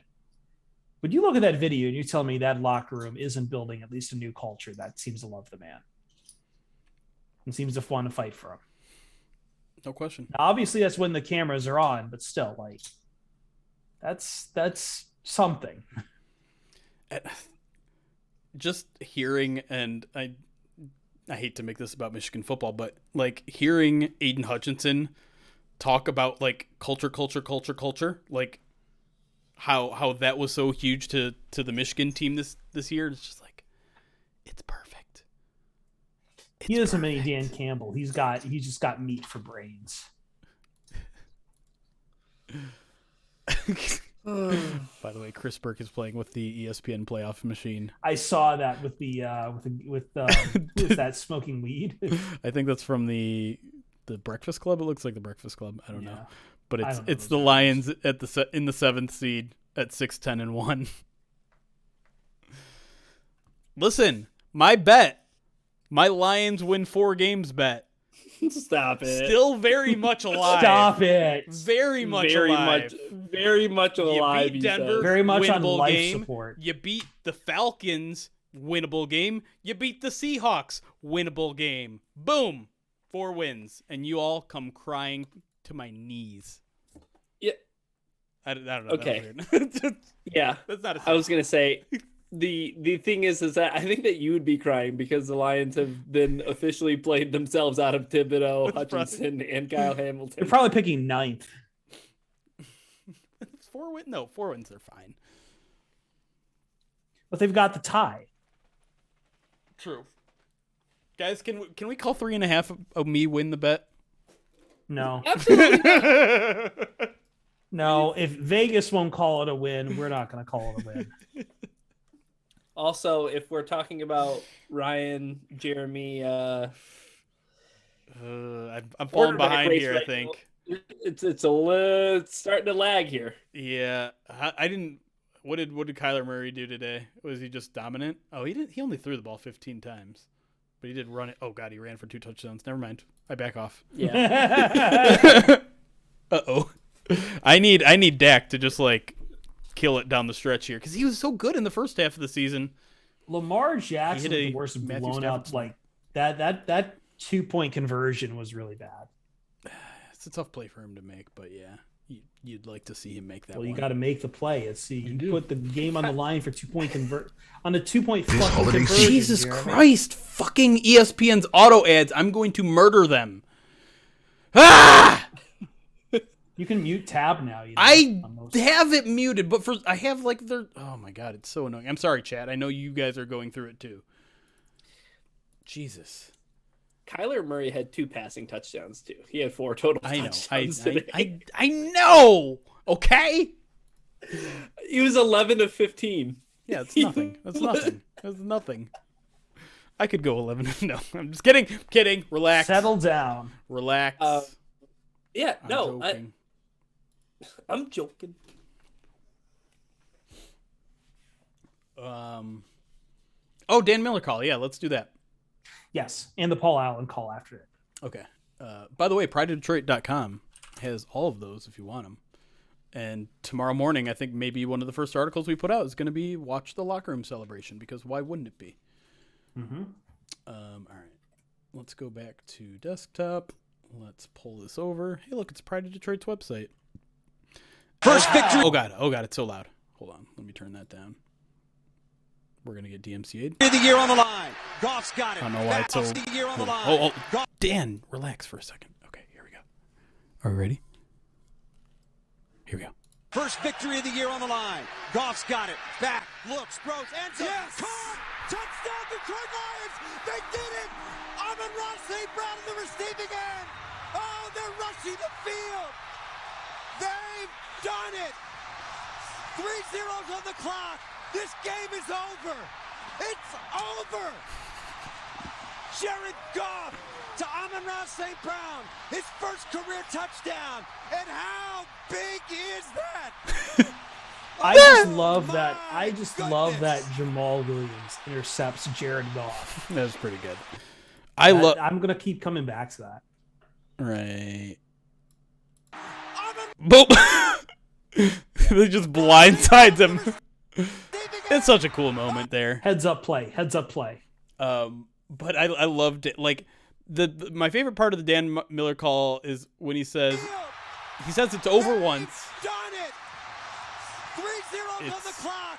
This game is over. This game is over. And then, like, I think you can literally hear him hit the desk. He goes, "It's over!" And it's so, like, you can feel the weight coming off his shoulders there. Like, here we go. Listen to it again. 3 zeros on the clock. This game is over. It's over. Like, do you hear? There's literally some percussive noise of him hitting something. It's over. It's over. I kind of want that to be. So what were people actually rushing the field? He's like, they're rushing the field. Were people actually like... The players were. I mean... Oh, okay. I want to make sure. No fans were rushing the field. There was a they, and every time I've heard people rushing the field, I just assume it's fans. Sorry, I closed that before giving you the Paul Allen as well. Let me get you the Paul Allen. Yeah, let's hear that Paul Allen, too. Let's hear despair.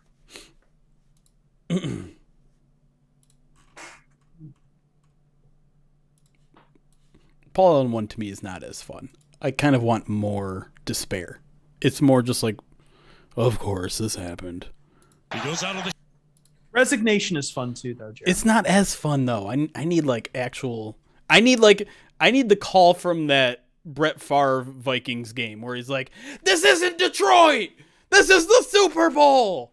That is a great call. All right, here we go. He goes out of the shotgun. He takes the snap from Evan Brown.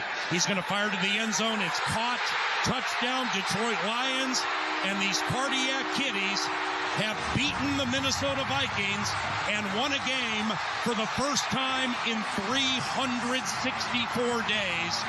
The game-winning touchdown was caught by Amon-Ra St. Brown.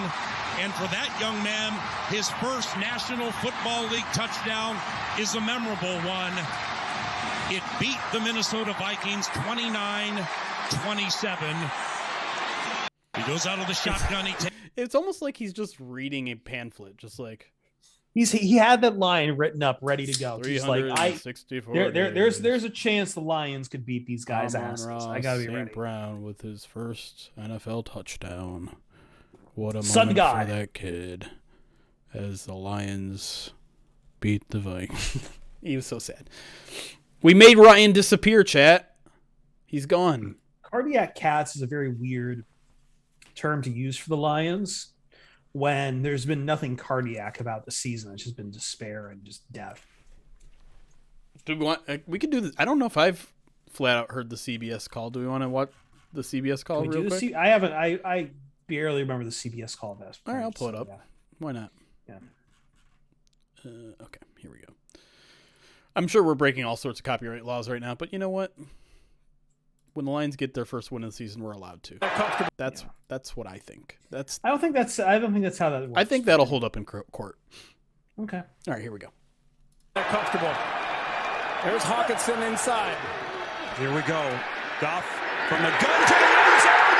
It is caught. Touchdown.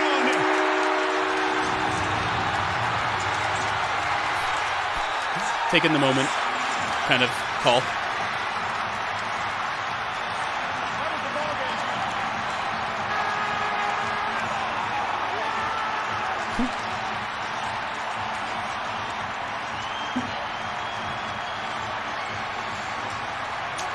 So essentially no call, essentially from... Well, I mean, when you're on TV, you want to let the moment breathe. I agree. Like, that was always the cool thing about the Vern Lundquist. You guys remember the kick six from Alabama, Auburn in 2013? Like, the radio call is frenetic. It's, Auburn's going to win the football game. Auburn's going to win the football game. He must have ran the fifth field goal back. Vern Lundquist is just no flags, touchdown, Auburn, and answered prayer. And then it's just 2 minutes of just letting the psychos on the plains just scream and rush the field. And it's the exact right move to do. Because when you're in television, you can have dead air because you can show pictures of everyone going nuts. Yeah, that's fair. That's fair. But it's also why we love local radio calls better. No, radio guys are awesome. What you got there, Ryan? Some chips? Sea salt. Not... What is that, sour cream dip? French onion. Even better. Yep. Respect. Although I do... If I'm getting that brand, I'm almost always getting the jalapeno kettle cooked. They are good. Have you ever had the honey mustard ones? Ooh, no, I haven't. Yeah. Yeah? Actually, I think they're called like honey Dijon, but yeah. Okay. My favorite chips are still the Ruffles cheddar and sour cream. To the point where when I lived in Canada back in the aughts, you could not get them up there. That was not a flavor that was of Ruffles that you could get in Canada. There was sour cream and onion, but not cheddar and sour cream.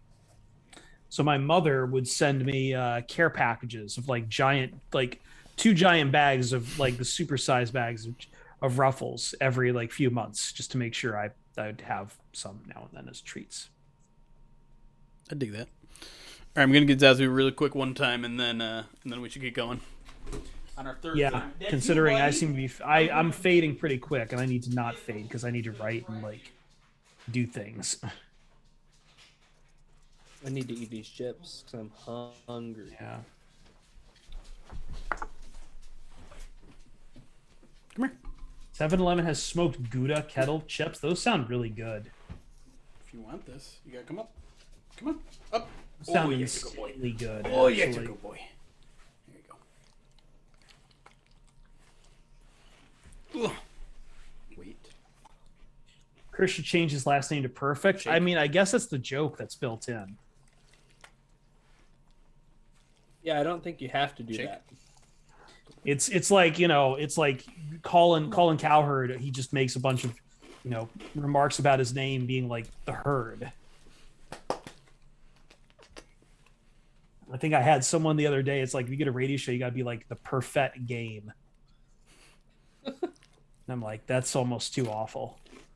It's time to play the game. I was going to say, like, and also one of the guys I work with, Brian, no. I made a reference to wrestling. I did it. You've talked about wrestling twice. That's how good of a mood I'm in, Ryan. You done? You like purring ferret better? I know. So does Jamal Williams. Ugh. We got to get him back on. By the way, I said this on the post-game show. I think I told Jeremy before the stream for the charity drive, which we forgot to mention that on the podcast. We will mention it coming back. Yeah. The incredibly generous numbers you guys have sent us.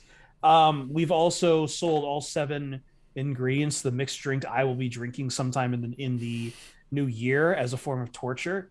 We were worried for a second about Malort, but guess what? I work with a guy who is very, very Chicago, and I just said, I need a way to get Malort. Do you know anyone? And before I could say, do you know, he's like, I got you.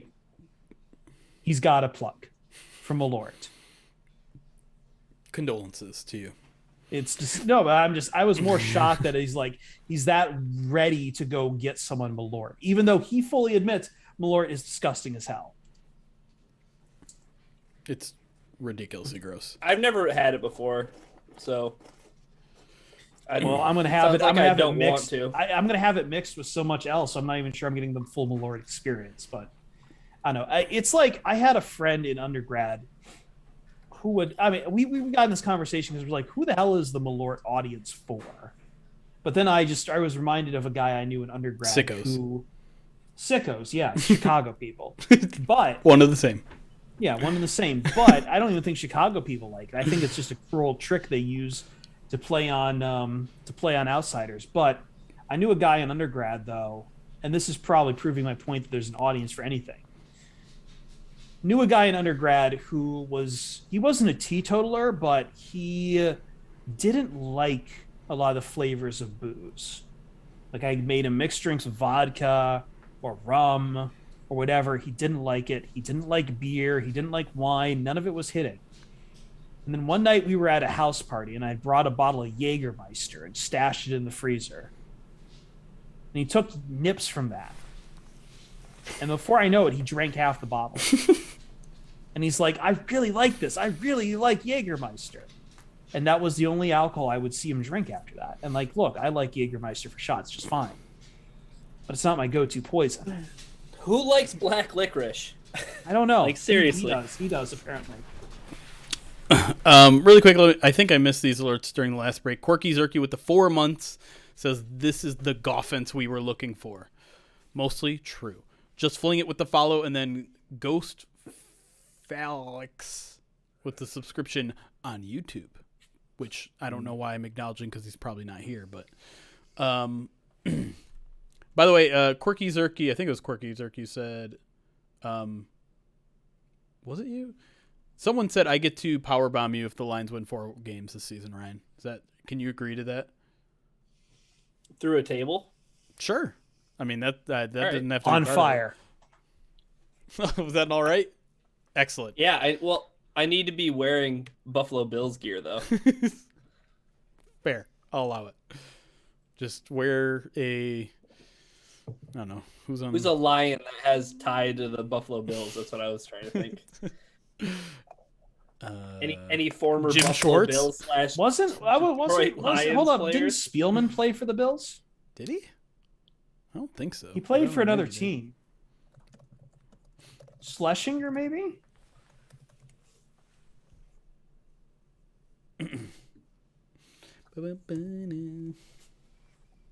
People are saying yes towards the towards the end of the career. Spielman apparently. I don't remember that.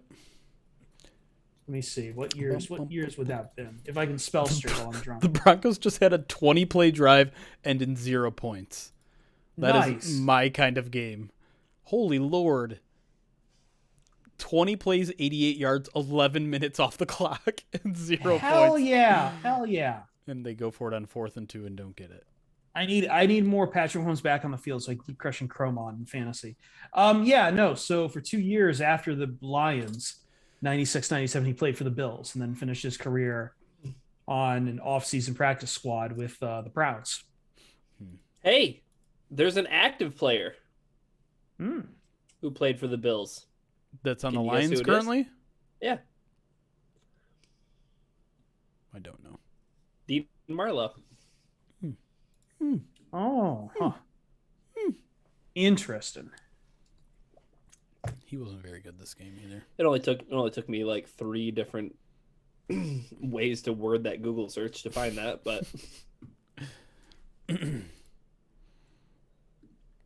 all right, I think we're good to get into this, y'all.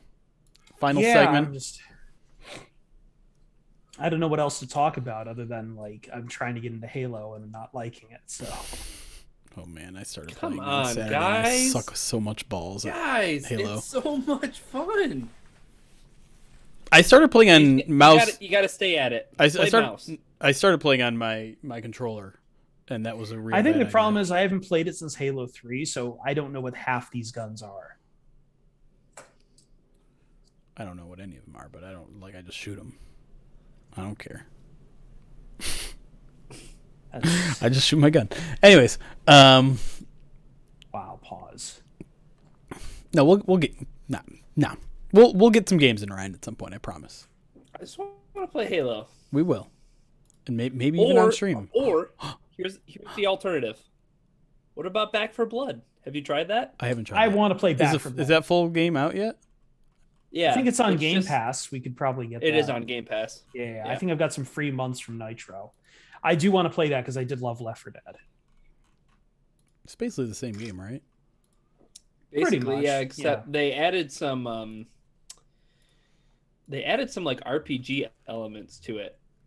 I'm sure there's like a battle pass and shit too, like all that kind of modern traffic. There's like this like I don't know if it's 100% like I would consider it RPG, but like you have like these card decks that like have, like, I've heard of this abilities that you apply to your I don't know. It sounds like it's a little bit of like roguelite kind of stuff to it, where it's just like randomized every playthrough. Yeah. Plus, it's fun. 4 of us can play together. Yeah, and it's co-op. And hopefully, John Whitaker can't completely destroy our run by installing like a bunch of mods that turn everyone into Rick and Morty, and then he can't shoot his gun. What? That's what happened last time we played Left 4 Dead 2. He had like a shitload of mods installed, and like I think what happened was like I got downed. He's like, "Hey, Chris, I can't see you," and I'm like, "Why can't you see me? I'm right in front of you." And it's like, "Oh, but my guy there's like 30 Rick and Mortys in front of me," and I'm like, "Can you turn off mods, man?"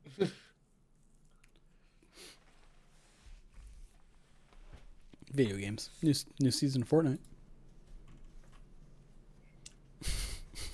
Are you 10? Yeah, let's lecture. Let's lecture that I'm not playing your version of video games. That's better. John with a very important. Should be playing Pokemon instead. Like a John real was adult. very important. John was a very important correction. They were stormtroopers. That makes it better. Yeah.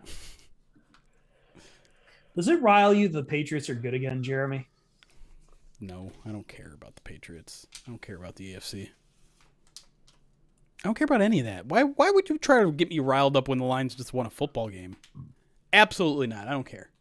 Because Matt Patricia seems like a brilliant genius. He's not even coaching. He's like signing contracts. Wow, congratulations. Hey, check this out. Ready? I just did Matt Patricia's job. I signed a contract. See, I'm getting him mad already, Ryan.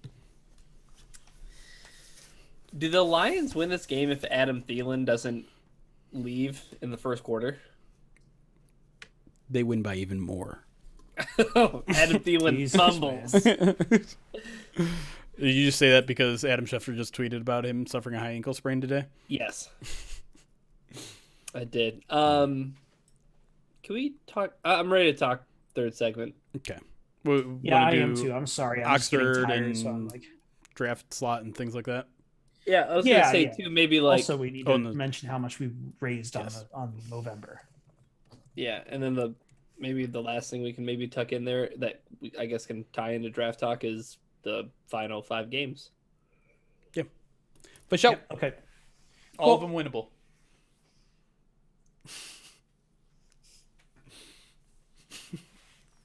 4-2 down the stretch. Shut up. Let me take this off. Oh, it's getting stifling. This thing. Oh my God. They play the Broncos on the road. They play the Seahawks on the road. Win. Kyle Pitts is gonna go off. Oh God, I'm tired.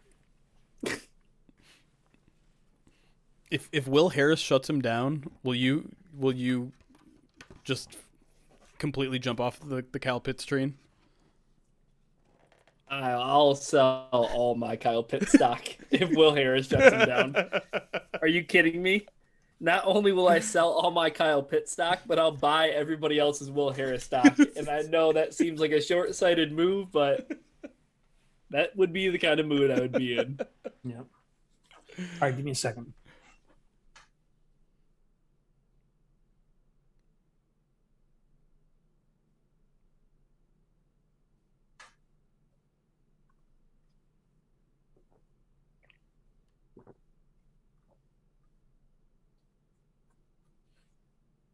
Wrapping up the Pride of Detroit POD cast here, celebrating in the basking glow of a flawless victory. No problems with it whatsoever. Let's talk about also our flawless victory for Movember real quick. We did need to do a shout out real quick because you guys, all of our loyal listeners, over the course of Movember, that is November, while we were growing mustaches, I couldn't wait to shave mine off. Jeremy is consigned to his for at least another month, maybe more. Yep. We raised $20,000. I think that word alone carries itself by itself, especially in the final day when we did a 15-hour stream that Jeremy kind of spearheaded. We raised, how much did we raise in that final day in the low, Jeremy? It was a lot. I think it was close to $8,500 alone. So almost half of our charity drive came just from that 15-hour stream. And thanks to everyone. Thanks to all the guests who stopped by. If you missed any of it, I don't know if we're going to ever put any of it on the podcast stream itself, but we had Dane Brugler stop by. We had, Chris Burke and Nick Baumgartner from The Athletic. Dan Miller stopped by. All of it is still available on Twitch. I'm going to continue to upload some of it to YouTube, but thanks to all of them. And then obviously thank you to everyone who donated throughout the month. It was a ridiculous amount of people. And I keep saying this because I want to drive the point home. It wasn't just like one or two donators strolled in and dropped 5 Gs or anything like that. I think we had over 150 people donate in total. And there were definitely some people who donated way more than I think I expected.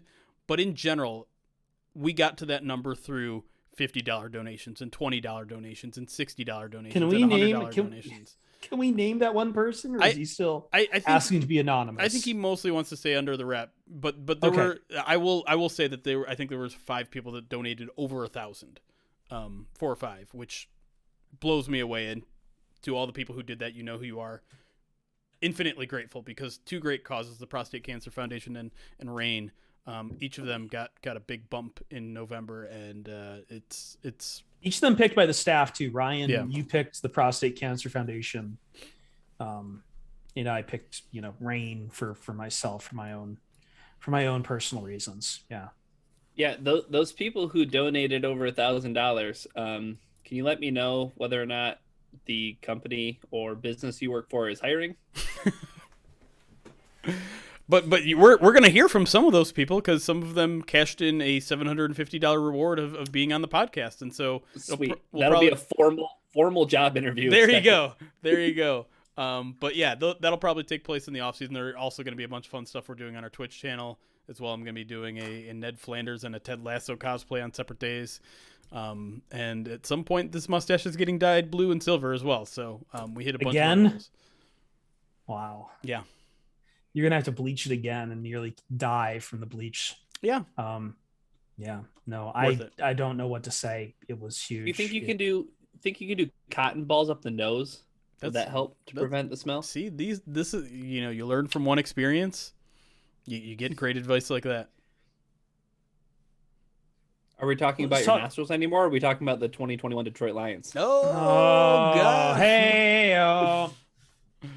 Can we talk about another kind of heart-touching moment, though, from like the outpouring of support and kind of what's happened over the past week involving Oxford High School? And I know that the Lions and Dan Campbell was very adamant, first thing out of his lips, and you could tell it was kind of like his emotions wearing through. And both him, Jared Goff, I think most guys who came up to the podium were wearing Oxford High School gear.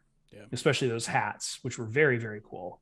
But you could tell this game meant a lot to them in that they wanted to, I'm not going to say they wanted to win it for Oxford High School, but at the same time, like, they wanted to play like hell, and they had those people at the forefront of their minds for whatever that happens to be worth after something as horrible as this. Yeah, it's a tough topic to talk about it, and it, you don't want to shoehorn a narrative in a story just to, like, pull on the heartstrings. But you're right, like, this did feel like something that was very important to Dan Campbell.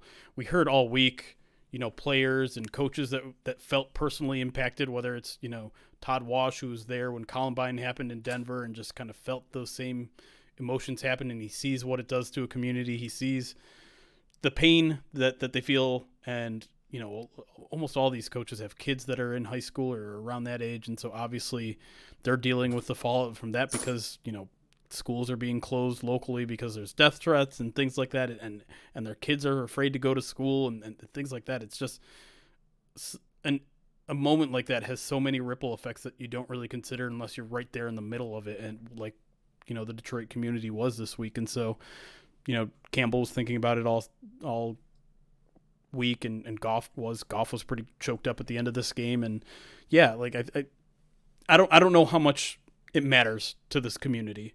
It's hard to know without seeing them, but the goal for them was to give them 3 hours of relief, 3 hours of something that they can, put their mind aside and just enjoy a football game. And if they come out with a win or they come out with an amazing finish like they did, maybe that helps them for a day or two, because that's all that you can do in the midst of a tragedy is you take it a day at a time. You take whatever wins you can get just to get by in a time like this. And so it's a nice moment. I hope it provides some relief. But obviously Monday we go back to the stark reality we're in. So, yeah, I don't really know what else to think about it, but I guess it was a nice moment, and obviously it was nice for the Lions to, come out wearing apparel and hold a moment of silence and wear a decal on their helmets. And to the Vikings' credit, they also wore the same decal on their helmets as well. Yeah, I think for me personally, like I was just kind of tired by the end of the week. Yeah. When it came to all of it, and the thing is I was just tired, and I think when you're tired and you can't shut your brain off, and you need some distractions, I think that's what sports are good for. Like, they're good for just being a distraction. They're good for something that, as you mentioned, Jeremy, can take your mind off things for a little while, because it's not healthy to just be so consumed in that. And that's what it felt like ever since Tuesday. Like, ever since Tuesday, it's just felt like waking up and hearing something else about it or learning something new about it. And it, for as exhausting and as tired as I am, like, you think about that community and like they are dealing with like the trauma of it and the fallout from it. And, without, being immersed in it myself, like, or anybody, the only thing you can do is empathize. And it was nice I think, to see the gestures done by, like the Michigan football team. Sure. Wearing their embroidered patch that they had for Tate Meyer, or seeing Jalen Elliott walk into the stadium today with sharing the same number as him. But I thought what was really cool of Dan Campbell, cool is the wrong word for it, but I thought what was really touching and honoring Dan Campbell is, not hyper focusing on like just the football player that passed away, like all the victims that were wounded or lost their lives. Like, he went up to that press conference and he said all their names. Yeah. And, I think that was really honorable. And I think that it's just tough, because the games still go on.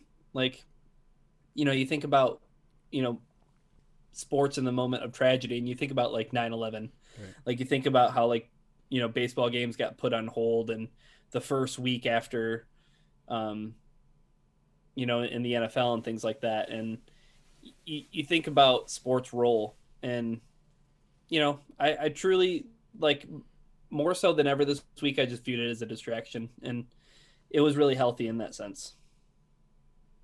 Yeah, I think that's a good way to put it, and hopefully it lived up to that for some of the people hit hardest, because, as obviously, if you don't know, Ryan is a teacher. Recording stopped.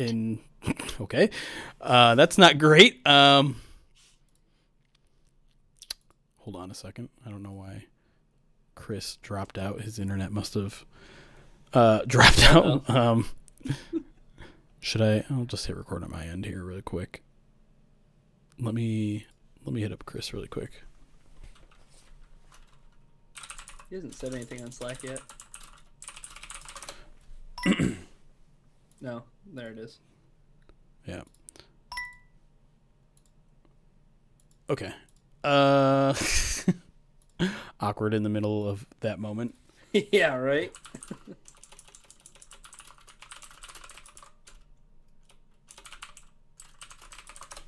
Hopefully you got most of that. If not, we could probably pull that from the stream too. Mm-hmm. Did you start up a recording? I didn't yet, but I can start it up again now. If we'll wait for Chris, obviously. I think here. My girlfriend was in Australia, moved to the U.S. to be here. She always said if we lived in the U.S., instead we wouldn't be having kids because she wouldn't feel safe with kids in American schools. Yeah, like that's okay.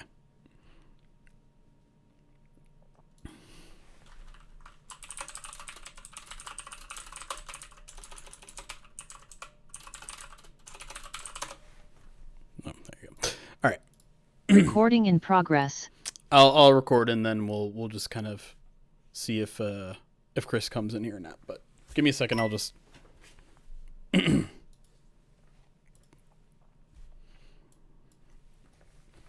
Yeah, I think all we can hope is that this did provide a little bit of a distraction and joy for those people. And if people don't know, obviously Ryan is a teacher himself, not at Oxford, but not really all that far away, all things considered.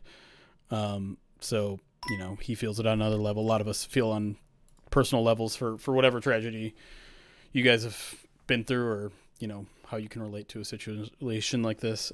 But yeah, it is a bit of a coincidence that the Lions get their first win, and I don't know if that makes people feel any better, or just having a football game there to distract people in general is worthwhile. But either way, touching moment. I really thought, the Jalen Elliott thing was nice, and I guess I don't really know what else to say on the topic, but hopefully we don't go back Monday morning and just forget about everything. That's one thing that we can't do, right? Is just get complacent here, and it feels like we do that a little too often in faces of tragedy like this. Yeah, that's going to be the important thing. It's just being proactive and continue to work towards a solution, because stuff just has to stop. Yeah, no question.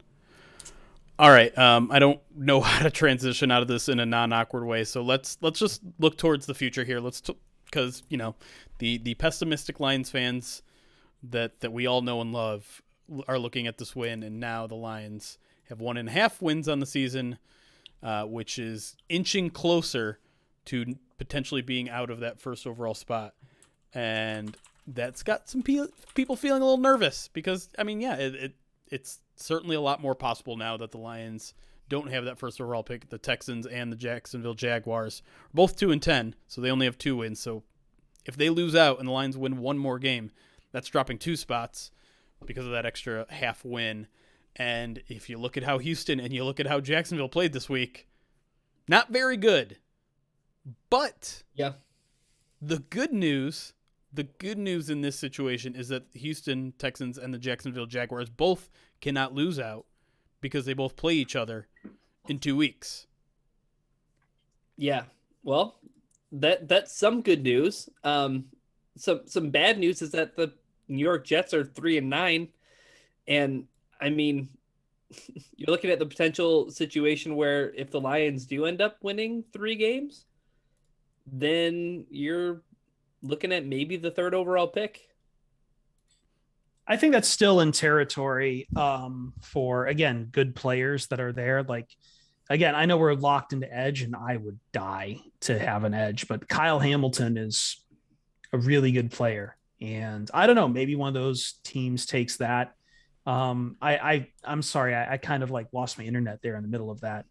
Jeremy, did you mention that the Texans and the Jaguars both play each other? Yeah, I just mentioned that. Okay. In 2 weeks. Yeah, and if we want, we can go down their schedule. Like they're still. Yeah, I'll pull up the Jets schedule too, and I think maybe the Seahawks, maybe talk about them because the Lions will play them head to head too, and They're Well, at they did 4. just pick up a win, so like They did just pick up a win, yes, but so okay. So Jacksonville, they just lost. They've got a bit of a tough schedule, but they got 2 winnable. Like Titans next week is going to be tough at Titans, but then they got that big game against the Texans, big in very much in quotations, and then the Jets after that, Patriots, Colts. So 2, maybe 3 winnable games in there. It's nice that the Jaguars play the Jets as well. Right. yes, yeah, I think that there's a good way for a lot of those teams to start splitting with each other. Right. And I think the Jets could maybe pick up a win playing the Dolphins, who have looked better, but they can certainly be got. And then the Texans, the other 2-win team here, Seahawks.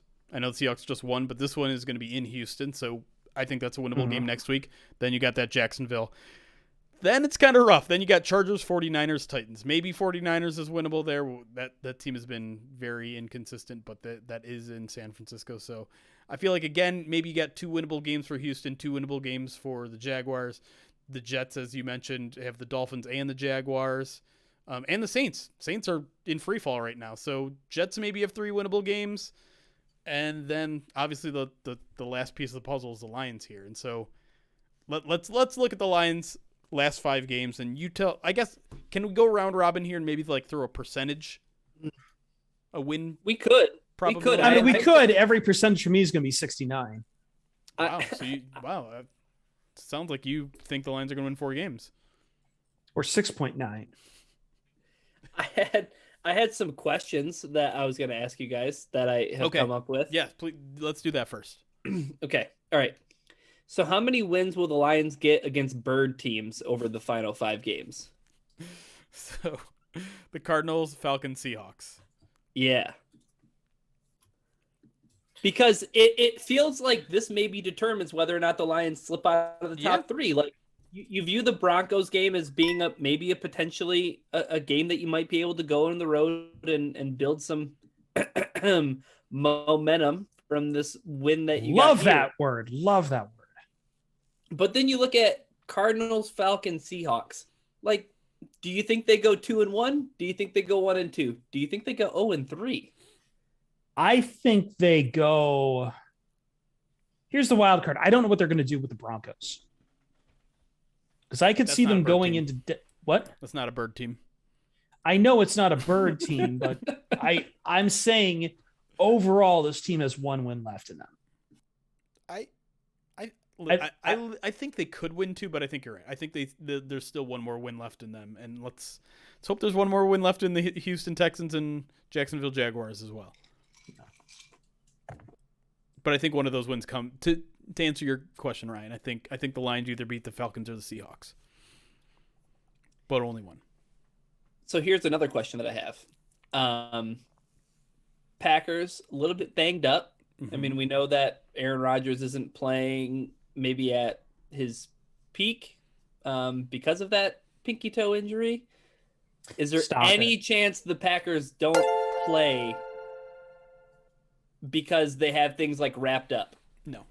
No, they'll be playing for home field. Well, they won't be. Maybe throughout the playoffs. So I think one of the benefits of the new playoff system, where there's now 7 teams that make the playoffs, is that 1 seed is very valuable, right? Because you get a bye. You're the only team that gets a bye, whereas before you had 2 teams that get a bye. So either they're going to be fighting for that bye week, which I think is very possible that they're going to be fighting for that with the Cardinals, or they're fighting with maybe the Bucks or whatever for 2 seed instead of or the Cardinals. Well, either way, but I think seeding is going to be important to them. I think in general, I don't know, like I don't think they're going to have the 1 seed wrapped up. I think that's the only way that they probably sit is if they have the 1 seed wrapped up, and I don't see that probably happening. But if they did get it wrapped up, it could be something viable. Sure, it could. But I mean, it's a long shot. I wonder. So maybe we should look at the rest of the schedules through that lens too, like. Jacksonville plays the Colts in Week 18. Is it possible the Colts are either out of the playoffs completely or in a playoff spot that they're stuck in? That seems maybe possible. Houston, their last game of the season is the Titans. They could maybe have something wrapped up as well. Maybe, yeah. I mean, they're going to be playing for, I guess. I mean, they pretty much have their division wrapped up. Right. Maybe the Colts might catch them. But the Packers' remaining schedule is Bears, Ravens, Browns, Vikings, Lions. They have quite a few winnable games. They do. Like, very winnable games. True. And not to mention that 3 of those games are at home against the Bears, against the Browns, against the Vikings. The Packers are 5-0 at home this year. So I guess to wrap things up, what level of concern do you have right now of the Lions losing out on the number 1 or number 2? Let's assume and I know you're a big Kyle Hamilton guy, Chris, but let's assume most of the fan base has locked in on Thibodeau or Hutchinson, which it feels like they have.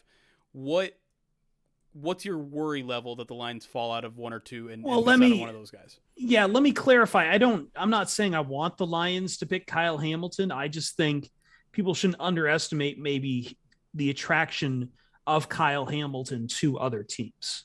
Sure. Like, he is going to be an athletic stud. And I think, like, unless he has a bad combine showing, like that's something I keep hearing from people is about Kyle Hamilton. I'm going to rate it at a 7% chance. Oh, that's it. Wow. I feel like this win, as much as I love it, as much as I cherish it, the Lions got an incredibly banged up team at the right time, in the right moment, with the right breaks, overcoming their own mistakes. Sure. I don't see that replicated with any of these teams remaining, except maybe the Seahawks. I just don't. I don't see it replicated. And hold on, let me do the math in my head. 2-14-1 is still the first overall pick. Maybe. Not if the Texans lose out. Not if 2.5 wins is more than 2. No, I don't see those teams finishing with less than 3. Okay, that's fair. What about you, Ryan? I just don't. I mean, I would be bummed out if the Lions didn't get an edge rusher, because when Chris and I started this podcast, or resurrected this podcast, we oh my God, we wanted an edge rusher. Yeah. And then it was like every single year the Lions have no pressure off the edge. And I mean, I remember banging the table for Harold Landry. And every draft we'd come in here and people would tell me to be reasonable. There's no good edge rusher in this class at the position the Lions are picking at. Yeah, and every year I would hang my head in shame. Yeah. And I mean, look at the difference a really good pass rush makes.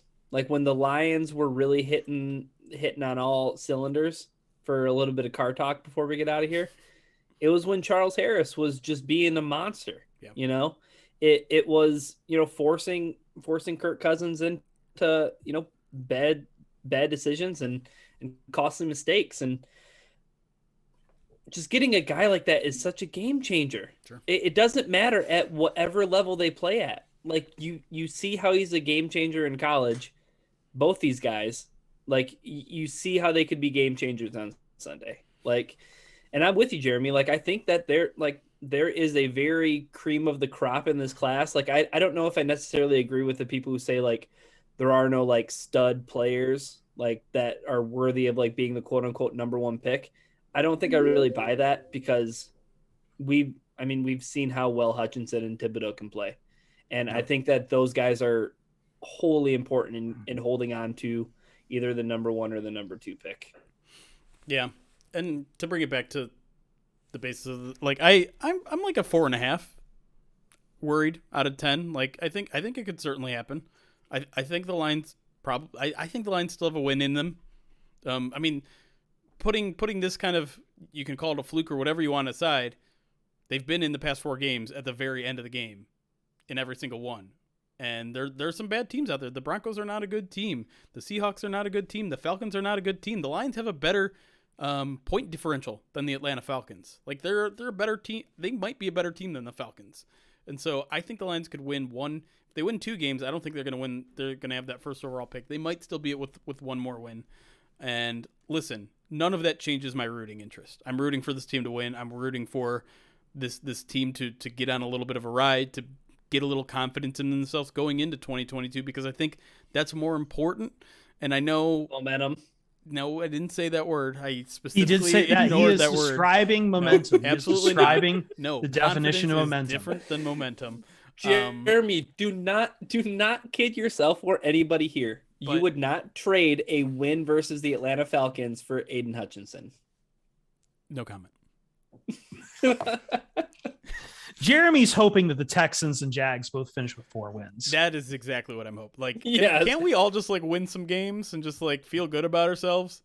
Jeremy is the biggest AFC South bottom feeder group of fans. With a little bit of AFC East thrown in there for pure sickos mode. I think that does it. I think that does it. Jeremy Reisman. Oh my God. I think that does it. My internet went out there in the middle of it. So thank you, Jeremy, for picking that up there. And yeah, this has been a very odd podcast. A very fun one. An oddcast. Oddcast. A podcast about Oddworld, Abe's Odyssey. One of the best old school PC games. I thought you were going to say an oddly shaped ball, but no. A football. Oddly shaped ball? No? No. It's chaos. See you, Starside. It's kind chaos. See you, chaos side. I don't. Get out of here, folks. We'll see you next time on the Pride Detroit POD cast.